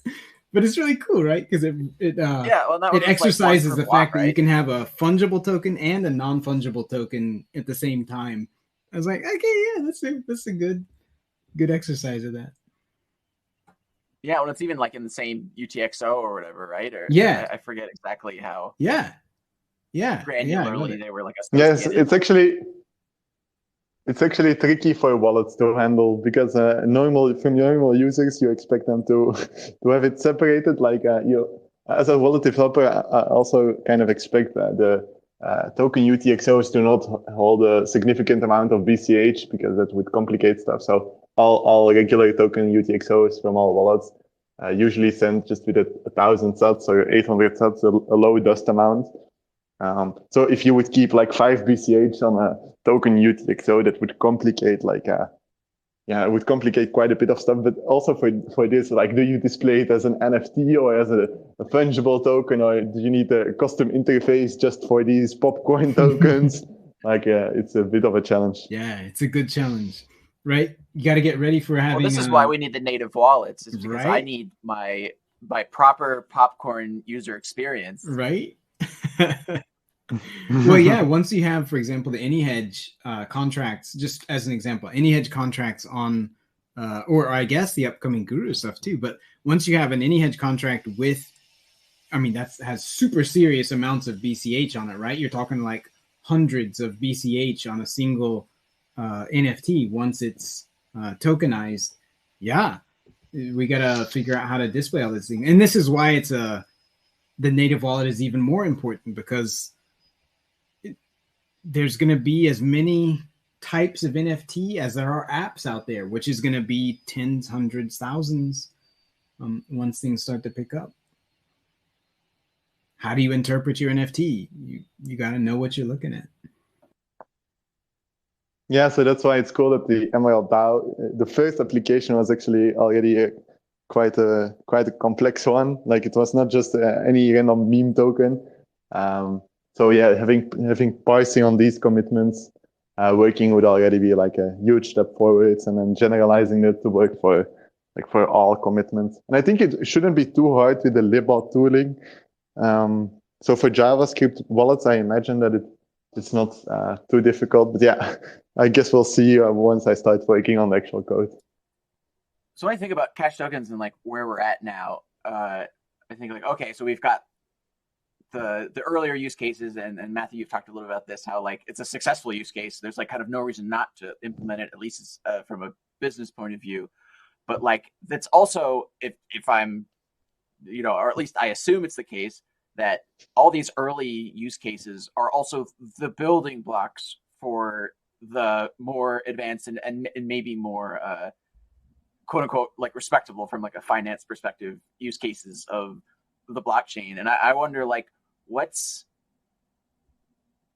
and maybe it's not even like a what's next question, but like what are people doing in like places like Ethereum that are actual finance that like we're now building up the infrastructure for? I can speak a little bit to that. I get pretty much on a daily basis requests from people who are not making arbitrary requests. They're serious traders or otherwise have serious applications who want to use BCH Bull or AnyHedge as a protocol in ways that it just can't do yet.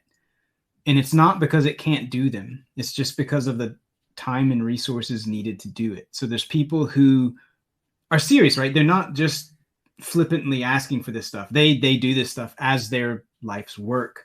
They need options. They need the ability to do futures, which is slightly different than what AnyHedge is.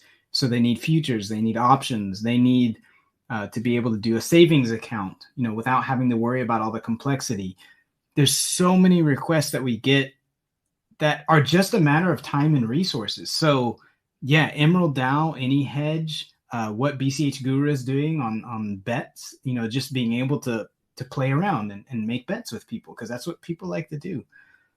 They're all not just building blocks, but they're literally constrained by resources. The thing constraining these from just exploding and making more things possible is just resources at this point. And my ability and BCH Guru's ability and etc. to convince investors that this is a good idea. Yeah, it's kind of a painful place to be, but it's also a very exciting place to be. Yeah, so if you want to know like which are the popular apps, I would just taking a look at DeFi Llama, and then you quickly get an overview of the biggest protocols on Ethereum. So there's Lido, Maker, Aave, Uniswap. Another one that I know is Curve Finance. It's kind of a Uniswap, but with a different curve that the AMM uses. So it's more, Curve is more suitable for trading stable coins against each other and different versions of Ethereum. So the spread should always be like quite tiny. I think if you take a look at this list, for Aave, for example, is a lending and borrowing protocol, and actually MakerDAO is also has to do with over collateralized lending and borrowing. So you put your Ethereum or your collateral into the smart contract, and then you can take out a loan. So you can take out DAI tokens, which you have to repay with some interest. So I think these kind of financial applications, so more different AMMs, lending and borrowing protocols. I think it's just smart to take a look at what is big on Ethereum, because those are the proven use cases. And these are the least risky, because everything in crypto is already very risky, and most of the projects and startups fail. So I think if you want to be serious, then it's smart to take at least a look at what protocols have been proven to work and how can we adapt them instead of to the EVM. How can we fit them into a cash tokens UTXO framework? Yeah, take the things that work. Hey, Khaleesi, are you still there? I wanted to ask you a question. Yeah, I'm here. He's still alive. Do you remember when you posted the AnyHedge TVL on DeFi Llama about a week ago? Something like that? You posted the TVL graph. Do you remember that? Yeah. Yeah, man. Yeah. So the actual TVL on there, right? The max was like 16 or 17K, and then it went down. And at the time you posted it, it was like, I don't know, something like 6K. And you were pointing out that this is more on a coin-to-coin basis. This is more than is locked in the Lightning protocol. And it's really frustrating to look at, because the actual case is right now there's not 5,000, but like 18,000 BCH locked into AnyHedge contracts. And that's what I was saying before too, right? Like if the same thing were happening on BTC, people would be fucking going insane. People going about fucking it. nuts, dude. Yeah, it's the kind of stuff that makes me want to rip my face off, honestly. Make some more graphics so we can share them around. We're gonna make it. Like I'm just like so unbelievably angry like all the time lately, because it's not even just Bitcoin. It's like literally fucking everything around me is just stupid. It's so fucking stupid, and people just don't think. It's like the entire world collectively has like 2/3 of a fucking brain cell to share among 8 billion fucking people. I swear to fucking God, and I just want to scream. Instead of being angry, I would see this as a huge opportunity. So I know Emergent Reasons has talked about this on other spaces, but recently I have been listening more to like startup founders, the big names everybody will recognize, like Elon Musk, Jeff Bezos, like just the big guys with a lot of advice, Sam Altman, for example, and they really have a ton of advice. So instead of being angry is like a source of energy. So I would really try to fuel this into productive outlets, because there's so much opportunity. And I really believe that now with cash tokens, we have a good foundation. And also, for example, the MVP app I just created in January, it would now turn into Cash9. So real businesses, real products are being developed. There's a large need for new tooling, new resources. Even the YouTube channel I started. Hear that. I literally work on Selene every freaking day of my life, so that's my outlet. And I mean, I don't like being angry. This is just everything around me just is not pleasant. Yeah, I agree. If I listen to the BTC spaces and I see like collectively as the crypto like a currency space, we have totally like lost a plot. But then I try to channel this into, for example, making some light-hearted YouTube videos, making a blog post, discussing things like recapping the year in BCH, things like that. So, I mean, and you know, man, honestly, I have to say, like, working on Selene full time like contributes to that anger, not because I hate working on it, but because I'm so passionate about it and like about what we do, and like people. It's like I was saying about an hour ago. Like I've never experienced anything in my entire life where people go so far out of their way to actively ignore us and then actively denigrate us and like this is actually a good thing that we're doing, and it just sucks. Well, yeah, but like Matthew's saying, right? Like I understand where Roger is coming from when he fucking gets emotional about this shit. Like, I get emotional about this shit now. I'm literally crying right now. Like, oh great. So like, if somebody had a video of me, is somebody just gonna fucking screenshot that because I'm fucking passionate about people? Like, that just fucking sucks. Yeah, man. But right, like, you're in the place. Like, think of it from the other side. There's all these people that have made a bubble. Not all these people, right? There's a bunch of BTC maxis, let's be more specific, who have made this kind of bubble around the space that BCH is in. And it turns out that BCH has identified the epicenter of where the future value is going to come from, right? We know what we're talking about. We know what we're aiming for, and we have owned the space around it. And this is the place that's going to grow. And they're literally avoiding it. That's the opportunity, right? Where it's like, all right, well, you guys have fun over there falling off the cliff. We're going to be over here building. And it sucks that we don't have resources. But from the other side, it's like, well, shit, we have free reign right now to develop as we like and to develop all these things, right? Where in the future, it'll be absolutely crowded. Right, there'll be hundreds of people trying to develop things in the same space. But for right now, for whatever reason, they're avoiding it. Great. Stay the fuck out. We're going to build it. The only hard part is, right, like getting enough resources to build quickly. That's really hard.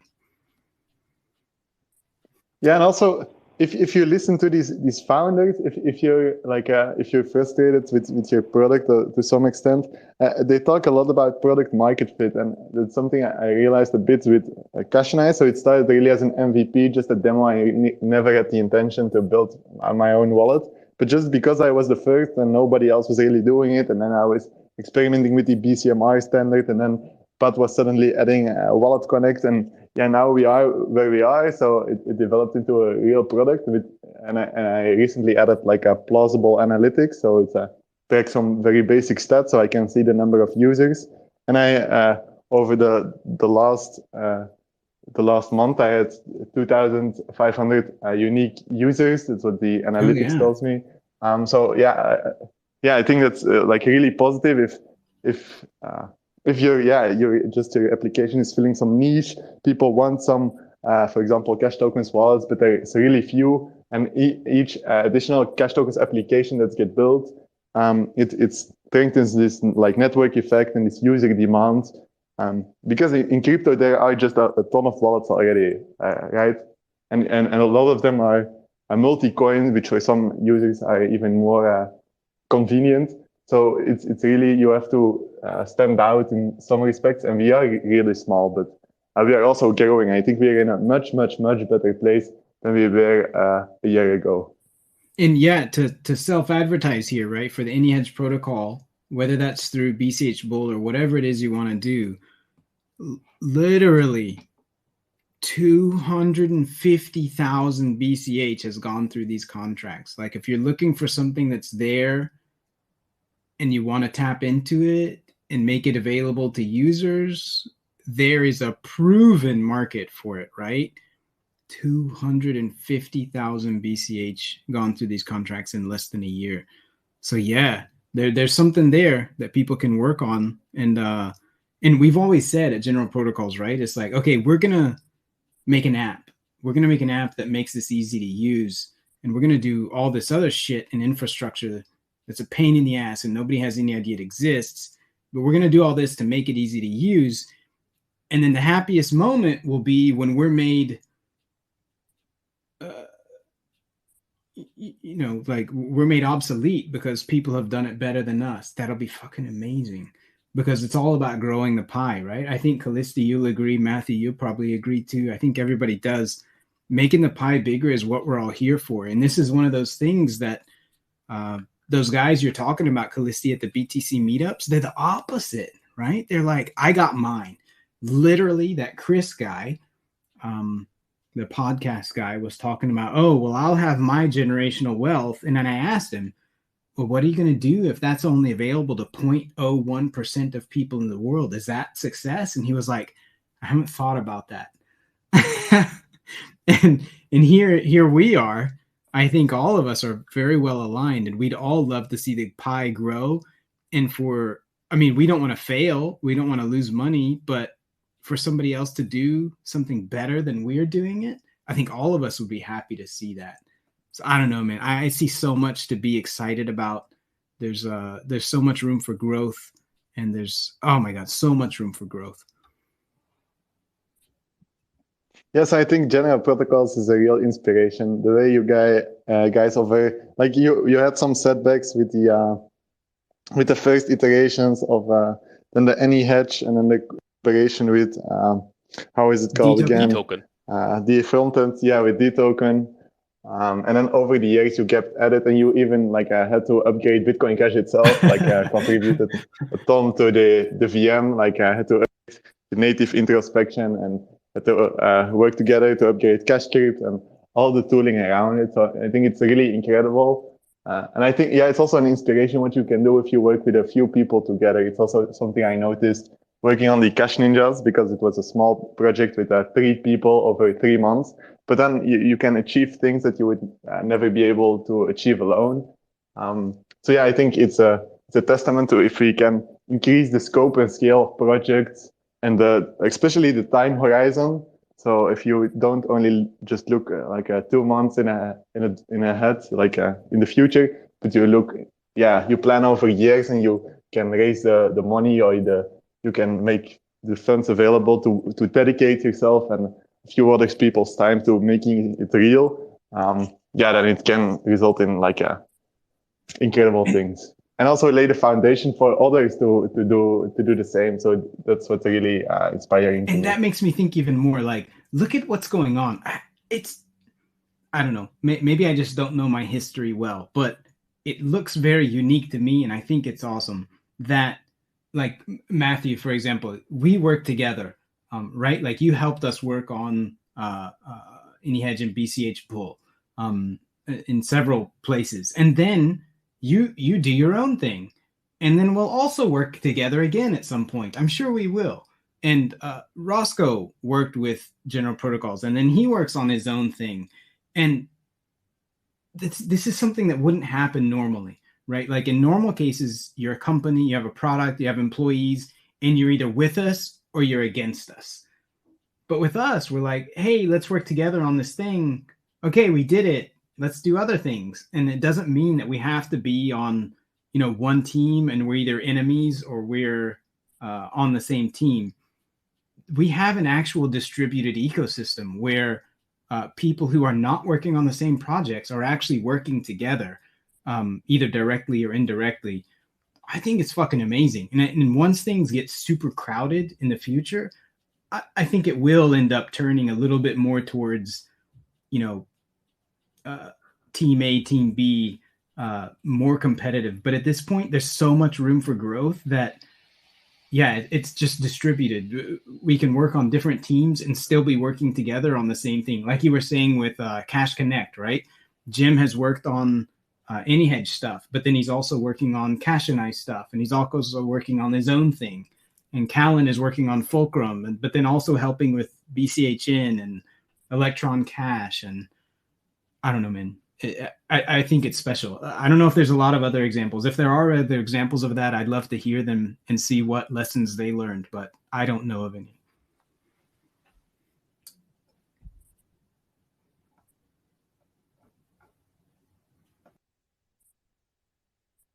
Yeah, and generally, just reflecting on what Calistia said about being passionate, I think you can really tell that the people you just mentioned, John, that they're all really passionate about moving the space forward.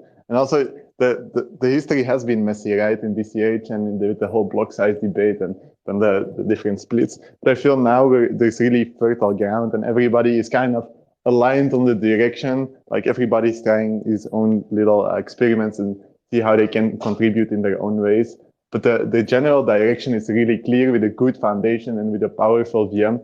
And I feel like we haven't had this before. So I feel super optimistic about the coming year for BCH. I feel like we are starting to win. And this isn't really a feeling I had per se over the past few years. Also because there was always a lot of building and groundwork, but not the kind of apps we're seeing now. Like last year, the Bitcoin Cash podcast says we're starting to see the apps emerge, and they specifically talked about BCH Bull. But besides BCH Bull, it would be difficult to mention 2 or 3 other big apps. Whereas now we can easily say like a Coldon, TapSwap, probably the Gurus, maybe the Ninjas or the BitCats. The Cash Token Studio is also a really big app in my opinion. Then Cashanize, then Sapit came with a browser extension. Yeah, and things their like whole this. Astro, The apps P2P are like stuff too, right? popping up. Yeah, so there's just a bunch of apps and a bunch of also end user products, and also like viable business models like we did with the Ninja. So we could cover our expenses, so things like that. Which makes me really optimistic. I think last year wasn't the year of apps yet. This year was already a lot more the year of apps, but I think next year we'll see a lot more even. Oh, man, what I'm really excited to see is like so we scale some crazy X amount better, right? But that just makes me think of like, okay, so we've discovered what the current use cases are, and not just that, but also what the current use cases are that, like, I guess still survive in a high fee environment. Like that's maybe, or even talking about how we were like you were saying earlier, Matthew, we should look at what Ethereum did. I'd be even curious to see like, I wonder what changed as far as the applications people were excited about or were piling into, depending on the fee environment. Because for BCH, we're going to be able to host all of that, and I wonder how much more. Like, okay, what's it going to be like when 1 billion people are actually participating in DeFi, as opposed to just like really, really rich early speculators. Dude, yeah, like every order of magnitude is going to be insane. Like going from 1,000 users to 10,000 will be like, holy shit. And then going from 10,000 to 100,000 doing various things will be another just mind blow moment. Yeah, this is going to be one of those moments when people look back and they're like, oh, well, I wish I had done the thing. I wish I had thought of that. I wish I had started that business. I wish I had started that service back when there was nothing. Like nobody was doing anything for 4 years. What were they thinking? Yeah, there's so much room. Yeah, exactly. So I really also believe in this thing called the inflection point. So if you're starting to grow exponential, you have this small window of time where it's the inflection point where you can just start things and it will have a great impact in the future. And each order of magnitude, your problems change. So it's a totally different vibe and a totally different settings. You still have a lot of problems, but there will be different problems. Maybe you don't have a funding problem, but then you have a problem attracting talent, right? If everybody wants UTXO smart contract developers, there's not too many to go around, for example.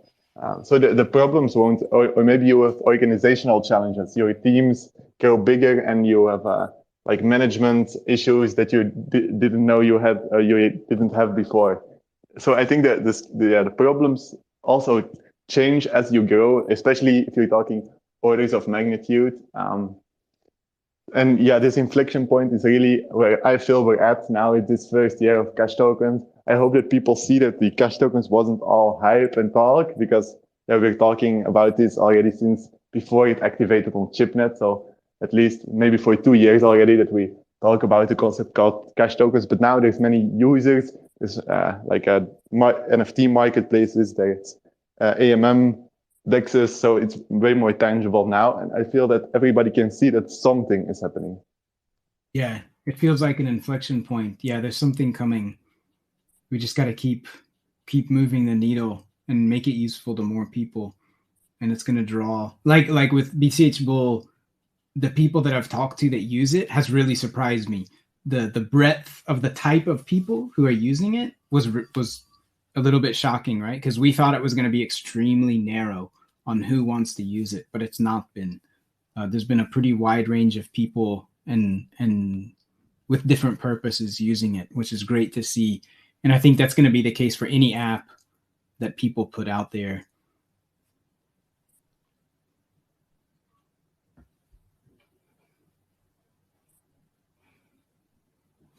By the way, if there's any people you know who are BTC, we were talking with Jeremy and BCH podcast the other day about using BCH Bull as a put up or shut up kind of thing. And I was just looking through the data, and there's like pretty amazing premiums on BTC. So if you think, oh no, BTC is absolutely going to be worth more than BCH and it's going to continue to increase, there is super free money sitting on the table for you right now, because you can bet against it, bet against BCH, bet for BTC, and earn a premium doing it right now. Go for it. Sorry, I'm busy over here looking at numbers in the background. Unfortunately, nobody's going to do that because that would require you to hold Bcash. Well, or to do anything actually with your coins except holding them on an exchange. I mean, I don't mind switching for Litecoin so that I can get that fast liquidity. Right. Some people do that, yeah. Well, it's okay. You have a free dunk, right? You got to take the silver lining, Callisti, right? Every time you go in, you can just get a free dunk, and people are like, I don't want to do that. And you're like, oh, you could earn. Yeah, my default response to the price chart is, yeah, how about you go hedge on BCH Bull? Oh, you won't? Shut the fuck up then. And then soon, well, apparently, I don't know. We haven't seen it yet, but I've used the alpha. So I've used the alpha of BCH Guru, and it's real. So I've used it, and I've made contracts on ChipNet. I know it's real. So I've used it. Yeah. So once that out, you'll be able to do, you'll have two apps where you can be like, look, there's not one, but two places you can go to put up or shut up. And yeah, I look forward to that, right? It's like it's an easy dunk. Yeah, I know, the classic show me your Bitcoin short, right? Show me your Bitcoin, yeah.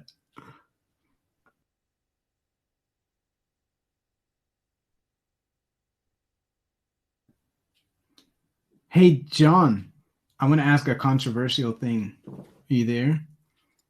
Oh yeah. How's the Electron thing going? Yeah, it's good. I'm really, kind of working on reframing my expectations, and also kind of deciding like how involved I want to be on, I could give like a really short spiel, which is that like, throughout like the design of the redesign, and kind of going in basically with the goal of showing up with at least sort of an overall complete redesign. Yeah. And having that be in Figma and ideally interactive. Yeah. And, getting that, interactable, but not really finished. Right.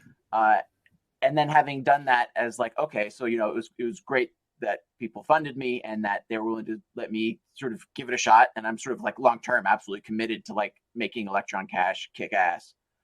But like, it was one of the things that was like, man, it took so long and I learned a decent amount, yada, yada, yada. But one of the things I realized was like, dang, paying somebody and then having to communicate to them and then not just deciding to like really try to pick it up myself was like maybe not the best idea. It was like, I shouldn't have paid somebody to work in Figma. I should have spent 3 months kicking my ass to learn Figma and then done it myself. It's like, you need something right, you want something done right, do it yourself sort of thing. And so I'm currently looking into, okay, how much can I really dig in here and be a personal contributor to the actual meat of the work that needs done, as opposed to just being the guy who is willing and able to make the decisions, because I think that's at least one place where my contribution has already been, in my not super humble opinion, invaluable. It's just like, look, I'm willing to take a look at each and every point where it's like, we could do this or this. Well, I know what I want, and at least I want to try X, Y, and Z, and then I'll let you know.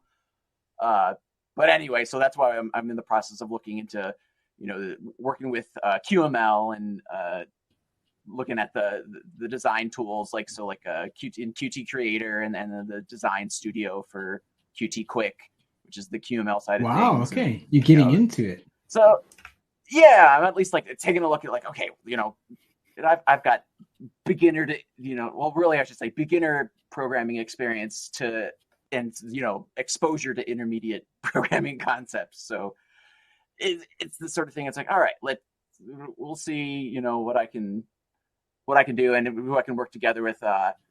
Andrew has been enthusiastic about the project, and so I appreciate, the fact that he's been willing to give me a hand, and we'll hopefully dig into some stuff. So that's where that's kind of at. I do think it was really good. Like, it took a long time, and I was not particularly efficient, but also, like, who else was working on redesigning the Electron Cache user interface, right? So I didn't feel too bad about it, like, taking a long time, but at the same time, it was like a huge investment. But basically, where I'm going with this was, I do think, like, coming at it with the redesign was pretty valuable, because there were some things where I realized, okay, these are the places where I think maybe small iterative changes would be able to get from A to B, whereas maybe there's just a couple things where it's like, oh man, like I think it'd be worth, like, pushing for a complete, or not even complete rework, but like changing the menu structure. It's like, oh, that's a big enough change that it might be the sort of thing that's tough to do iteratively, but I'm glad that I sort of found an end goal to shoot towards, however it ends up happening. All right, that's great to hear that you're still moving on it. That's a very happy thing to hear. Yeah, Electron user experience could absolutely be improved. And I know you also take it on board, right? That it's a Power Wallet and it has to stay a Power Wallet because that's its huge, right? Oh yeah, different, and also that it's just a workhorse. It's like a solid workhorse that you can depend on to not fuck up and to do the right thing. That's great. I'm glad to hear that's still moving. Yeah, and it might also be the sort of. So I have one. Yeah. I just want to ask a question, because I remember that when you started the project, that cache tokens integration was not on the top of the priority list. So I would just ask if you're going to continue with the redesign, are you like taking cache tokens as a central piece into consideration now, or is it still like pushed into the future? It both is and isn't. So it is in the fact that, like, I think cache tokens deserves like a sort of a front page space on the Electron Cache's sort of real estate when it comes to, like, top level menus and stuff. But because the functionality in Electron Cache is still pretty basic, it's just one really big table that you can interact with by, like, right clicking. So, like, I would love to dig into that sort of separately, especially as how people end up using cache tokens in Electron Cache becomes clear, or at least, what are the apps that people are, like, actually using their cache tokens for an Electron Cache? Are they just using it for cold storage, or are they, like, sending them back and forth all the time? Are they splitting them up? I don't know. It's the sort of thing where it's like, it's definitely not just on my radar. It's like something that I would really like to address. And like I said, I've got, like, sort of the space set aside for it, but I haven't given it the design thought yet, beyond what's currently there. I'm in a similar boat. I gotta go, guys. Thanks for having me on, but it's 5 a.m. and I'm, like, getting sober from being drunk, and I need to wake up in, like, 3 hours. So yeah, it's Get some Take good care, sleep, man. Callisto. We appreciate it, what you're doing, man. Take care. Take care. Talk to you later. So one thing I want to add about the Electron Cache UI redesign. So I did talk to Andrew and Kellen a bit, and they both seemed like enthusiastic for the relatively short-term future to add, like, a proper BCMR support. So currently, I think for fungible tokens, you can import the metadata, but you need 2 additional clicks, which isn't ideal, but you can, like, download the metadata if you trust it. But they want to also have the NFTs display properly. So, for example, for the Cache Ninjas, I know that many people have moved their NFTs to Electron Cache, but then the funny picture, like which they wanted to collect or something, that it disappears, so they can no longer see the NFT image. So I think this is a thing that shouldn't be too hard to fix, because the BCMR logic isn't too complicated. But and I know it's high on their radar as well to add this, and it's one of the features that's probably most often requested now, because Yeah, because Electron Cash is one of the 4 Cash Tokens wallets, and it's still the most popular desktop wallet. Like, it's the only desktop wallet with a Cash Token support. So yeah, I think it'll be like a really important part of the Cash Tokens ecosystem. Probably, regardless as the features are added. But I think it would be really nice if it was also just really slick, because that's, it's almost like that's more necessary for the DeFi stuff. It's like, oh, if you're like sending and receiving and it's like a bank account, it's almost like the expectations UX-wise are a little lower. It's like, oh yeah, it's a send field and it's a gobbledygook address, but that's okay. We're like sending cryptocurrency. Whereas like, oh, I'm like I downloaded this because I want to collect cool pictures that are digitally signed by an artist I like. There's maybe even a little less room there for having to futz around with stuff. I can make a specific request, which is if I look at the long term of, and I think all you guys already completely understand this, but just to put it in a frame, a specific frame, if I look at the long term of what cash tokens are and what they make possible, and effectively, and I don't mean this like in a hyperbolic way, but just an infinite and an incredibly large amount of applications are possible with it, right? There's not just like 1 or 2 things possible. Each one of those has potentially a completely different way of looking at what this NFT is and what does it mean. So, but the NFTs like that people have already, there's already markets. Actually, John, can I interrupt you there? Yeah. I kind of grasp like, oh, there's a bunch of things it could be. Yeah. But like,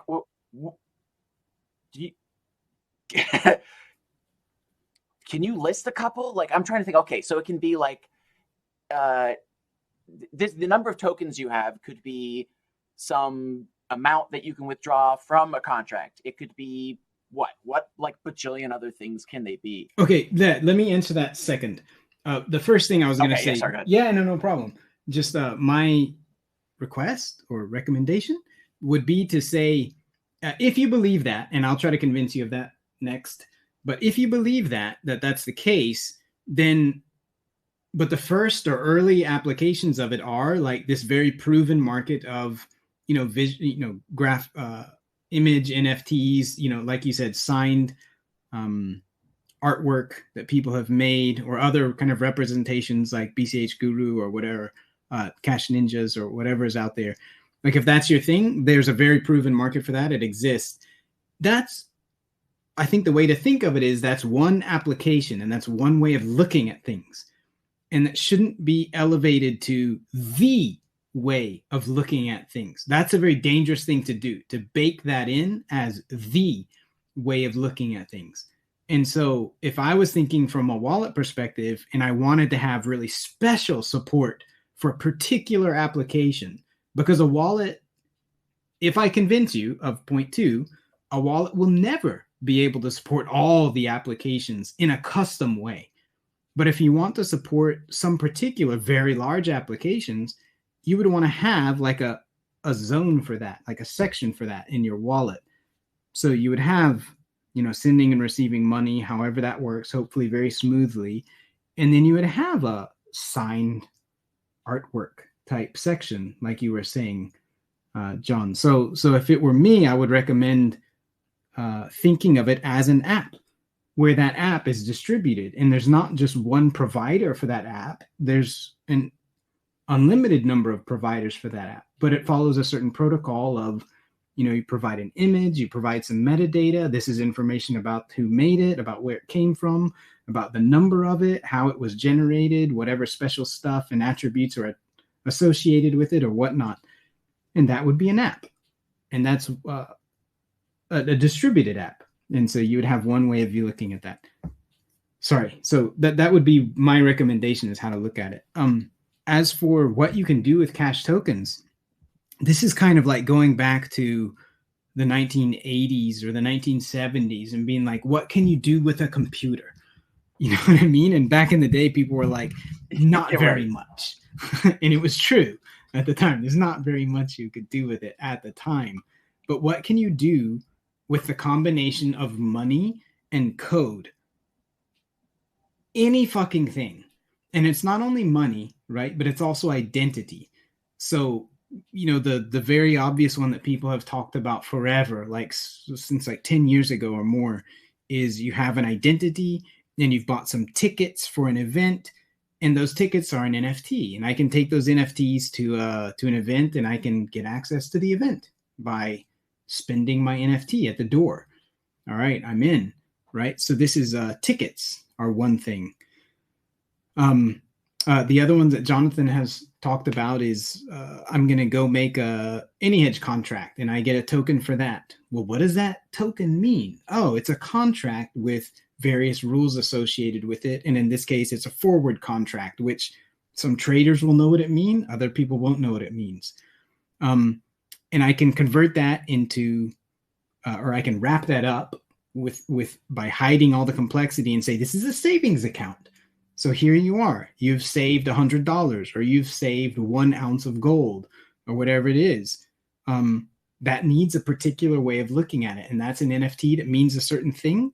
And it has very particular meaning associated that's not in an information perspective. It's not fungible with other ways of looking at NFTs, right? It's very specific. There's another one that's how to make bets on a game or on some prediction. There's prediction markets. Yeah, go ahead, Matthew. I just wanted to provide my perspective. So yeah, what I think is many users already have these collectible NFTs, so which are the most simple type. And in the BCMR specification, the two types are really clearly separated. So you have the sequential NFTs, which are just numbers. And you can see this clearly from the BCMR data because they have no parsing field. There's no parsing of the BCMR, parsing by the BCMR metadata of the commitment. So the commitment is not parsed, it's just one number. And the more complex applications would all be using, like the Emerald DAO, would all be using the parsable NFTs. But to have, to interact with these, to get a parsable NFT, you need to connect to a smart contract system. So I think for Electron Cash, people can hold their Emerald DAO NFTs in their Electron Cash wallet, of course. But to actually mint your Emerald DAO NFT, you cannot use the Electron Cash wallet as long as it has a plugin system and does not support Wallet Connect.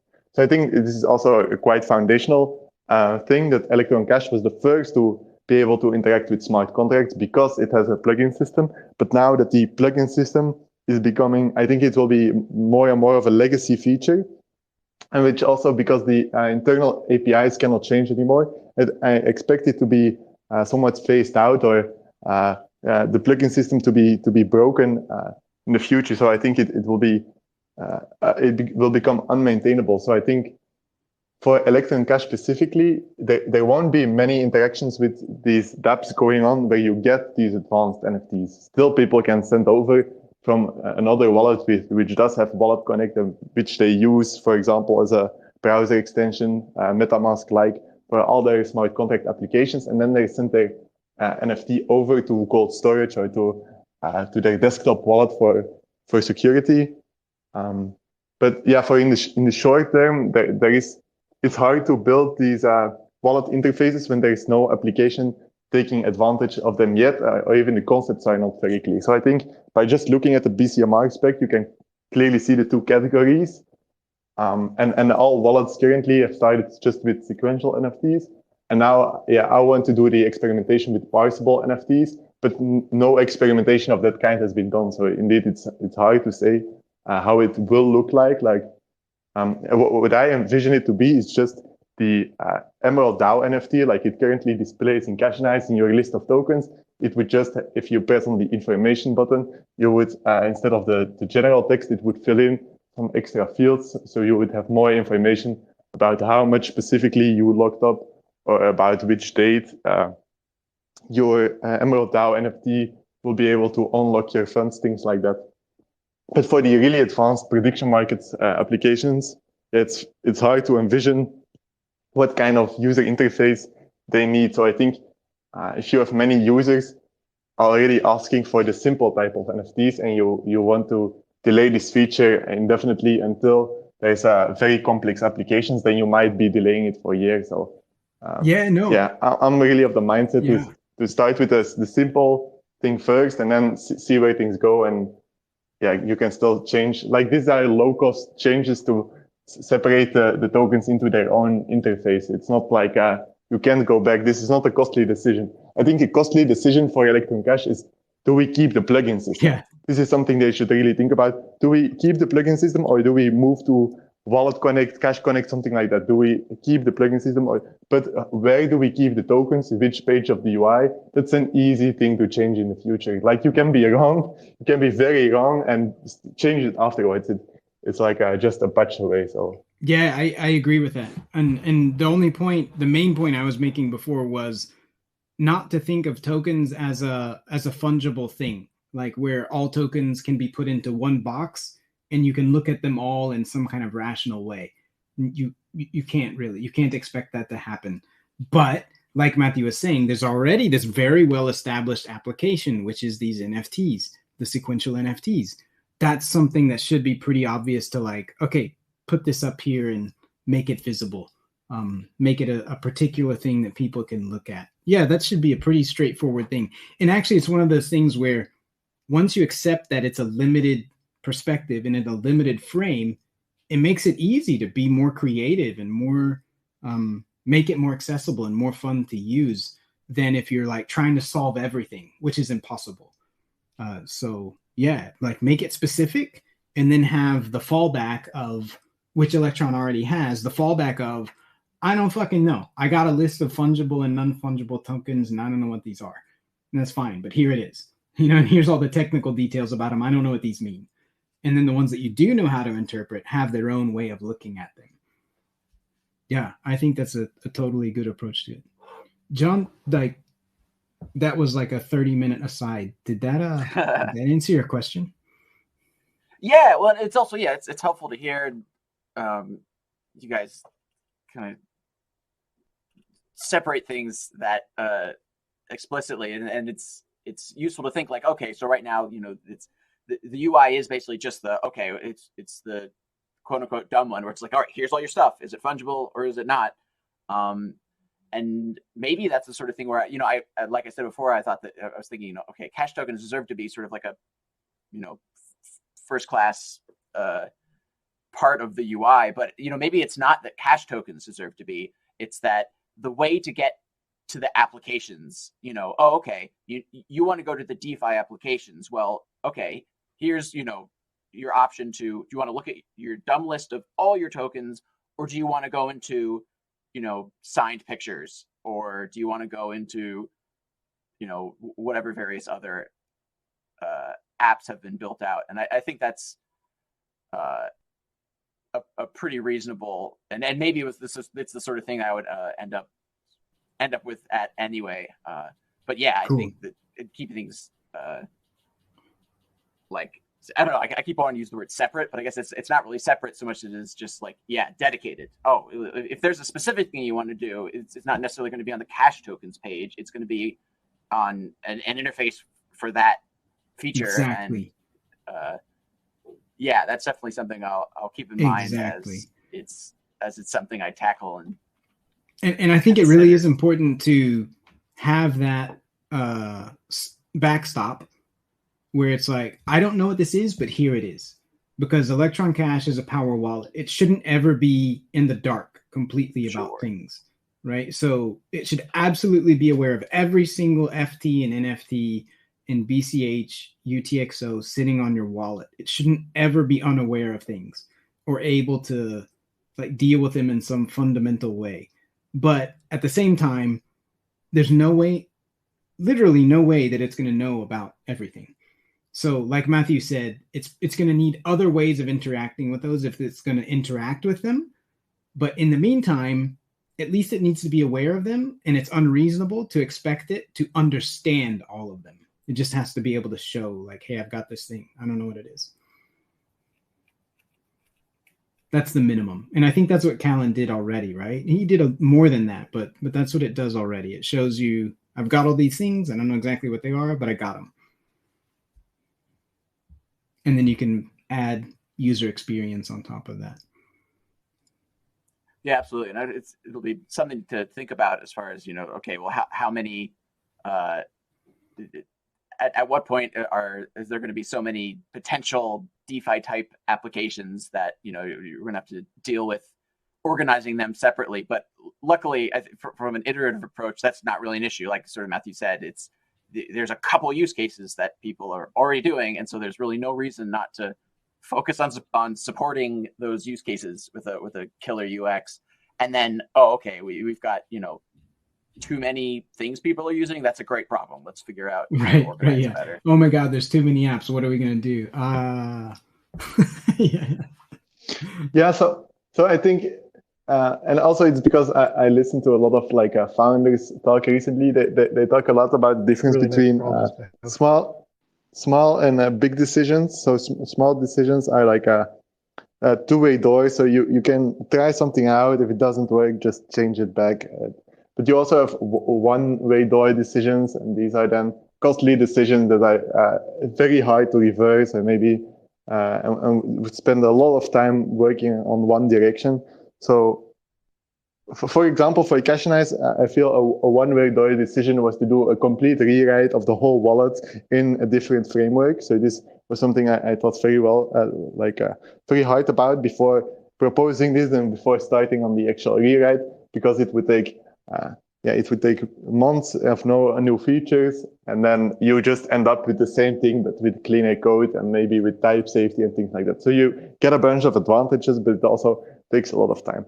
So for Electron Cash, I think the specific UI interface is probably not too hard, but I think what the big decisions are that the developers and you then need to think very hard about is, for example, to separate the UI from the logic. So I know you had this idea to have that there would be different UIs possible for Electron Cash, and I talked to some of the eCash developers maintaining their fork of Electron Cash at the Electronic Cash conference in Prague, and they mentioned how entrenched all the UI logic is into the Electron Cash code base. So it seemed like a ton of work and also a quite complex engineering feature to separate the UI logic totally from the other application logic.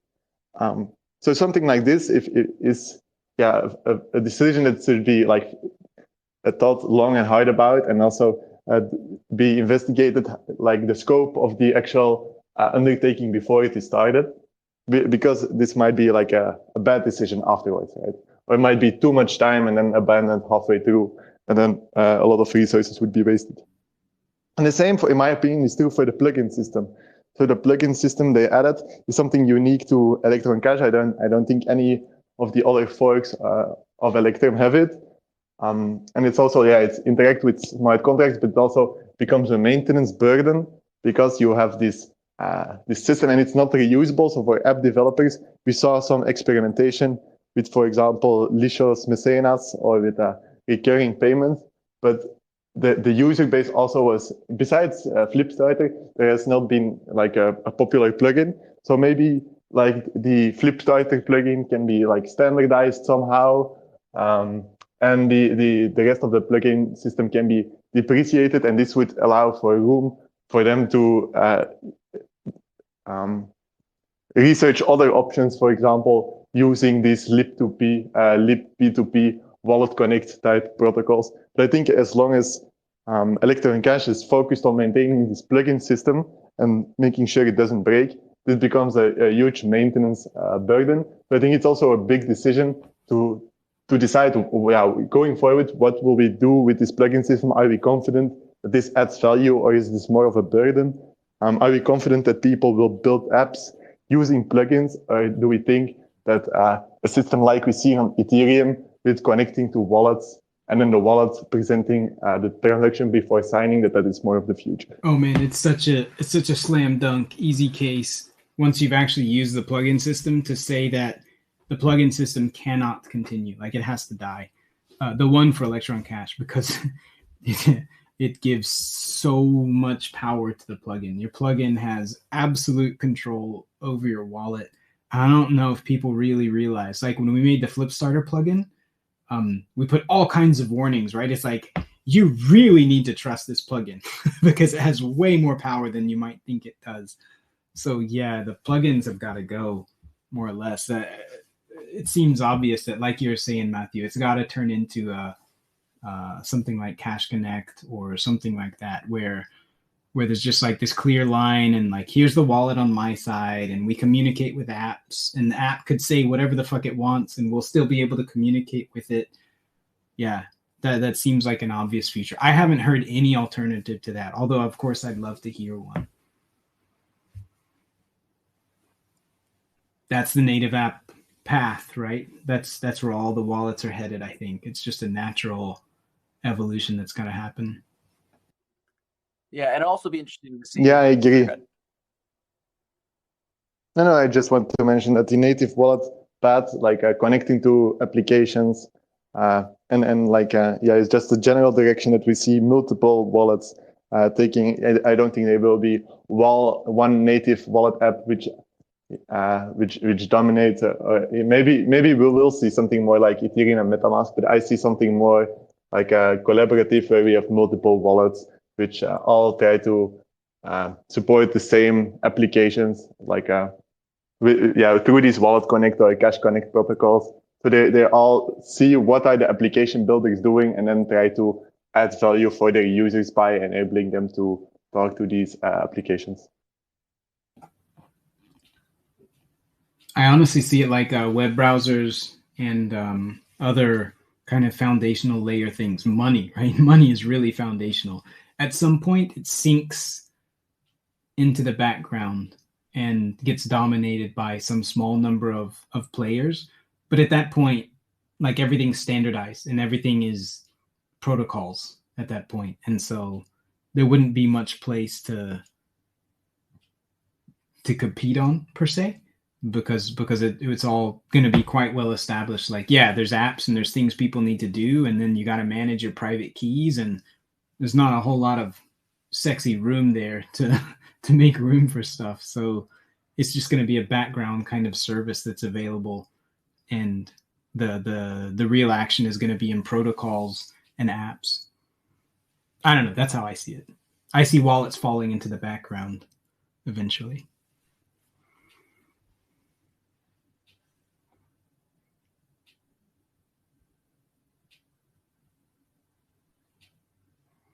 Holy shit, we've been on here a long time. It's not unlikely that, yeah, it's not unlikely that, like, I don't know, I kind of imagine you maybe having like a wallet app, but then like it's not going to be in one. Not only is it not going to be in one part of the interface, it's not even going to be in the same app. You're going to have like 30 apps that it's like, oh, this is my futures app, and maybe you do use a separate wallet, or maybe you just import, the same key, or maybe your phone at that point will have some semi-legitimate attempt at a quote-unquote hardware wallet, mobile technology. I'm sure that's a bad idea. Don't do that. I don't know.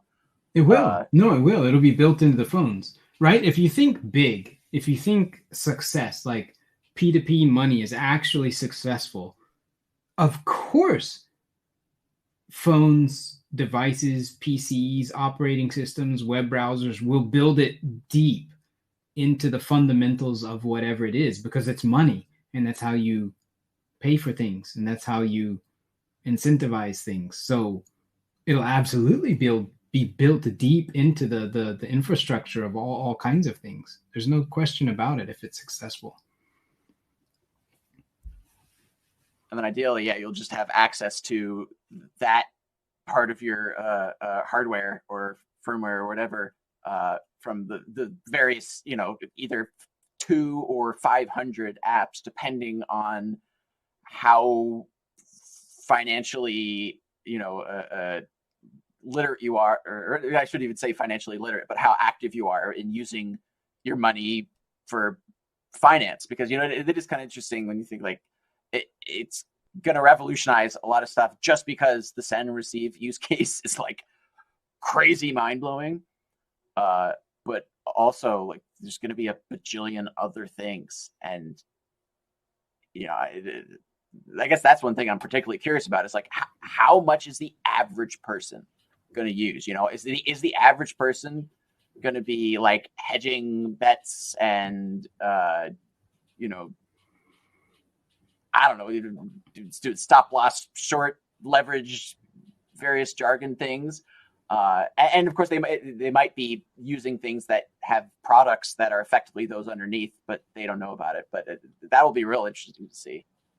Oh man, it's going to be absolutely huge, because once it has enough network effect, the P2P electronic cash having these cryptographic networks that have large network effect and large amount of usage, they're an absolutely obvious, like dead obvious place to establish identity. There's no better place than that, because it's actually incentivized to manage your keys and keep control of things and manage and your interactions with things, and to be able to watch other people and so forth. So once digital identity, you know, like actual non-custodial digital identity is there, it's going to be everything. Like I live in a big city, and I constantly use public transportation. I'm like paying for things regularly to use transportation, or going to a shop. I use my card, like my little transportation card, to pay for something at the convenience store or whatever. All of that shit makes a lot more sense once it's tied to digital identity, especially one where you don't have to reveal what your identity is, but you can still let someone know that you're a trusted party. Yeah, man, there's once network effects start to take off, there's no way we can imagine what all this stuff means. It's just like the network back in the day. I mean, the internet back in the day. People thought it was silly because it didn't have a network effect yet. And so they didn't think it made any sense. But once it started to be useful to people in social media, right? Social media didn't used to exist. The phrase didn't exist in my lifetime. But once that started to exist and people understood how useful it was, nobody was able to imagine all the things that came out of that. So yeah, I don't think we have any clue how big all of this is going to be once the network effects start taking off. Yeah, the best we can do is to look at more mature ecosystems like Ethereum. So in Ethereum, you see that for example, NFT marketplaces, things like that is what normal users do. Also, like liquidity farming, like yield farming. These are like not too weird of a concept to people in Ethereum, so they know what it is to have your money locked in contracts and to be earning yield on complex DeFi protocols. So I think it's mainly in this way. If you call it a savings account or you call it yield farming, it's just a new word for kind of the same behavior that you want, just some kind of interest. You want your money to grow over time. Just having it in your wallet sitting year after year isn't providing any value. You could loan it out and earn interest, and then with these kind of protocols, you are able to make your money useful by providing, for example, liquidity. Yes. All right, guys, I think I'm going to call it because I'm tired. And we've been on here for like, how long? 3 hours? I don't know, a very long time. So anybody want to throw something out there before we wrap up?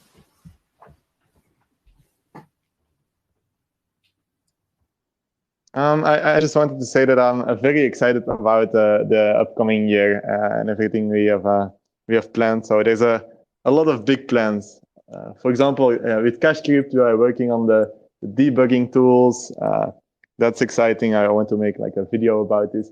Then for the Cash Ninjas, we are still going to bridge the Reapers over from the SBCH chain, and we hope a lot of the SBCH community will also join us on the Cash Tokens experiment and start to learn about everything. So once they get their NFTs ported over, so I'm also really excited about that. Then I have big plans with Cash and I. So I'm just very excited for the new year, and I'm curious where we're going to take all this. Fantastic. I love to see the stuff you're building and the energy you have for it. And I hope other people will pick it up too, because there is so much opportunity just sitting out there. Just have to take it. All right. Well, thank you guys for joining us. My two co-hosts have already dropped off. They passed out at some point in the past. So it was good to have them on. It's good to talk with you all.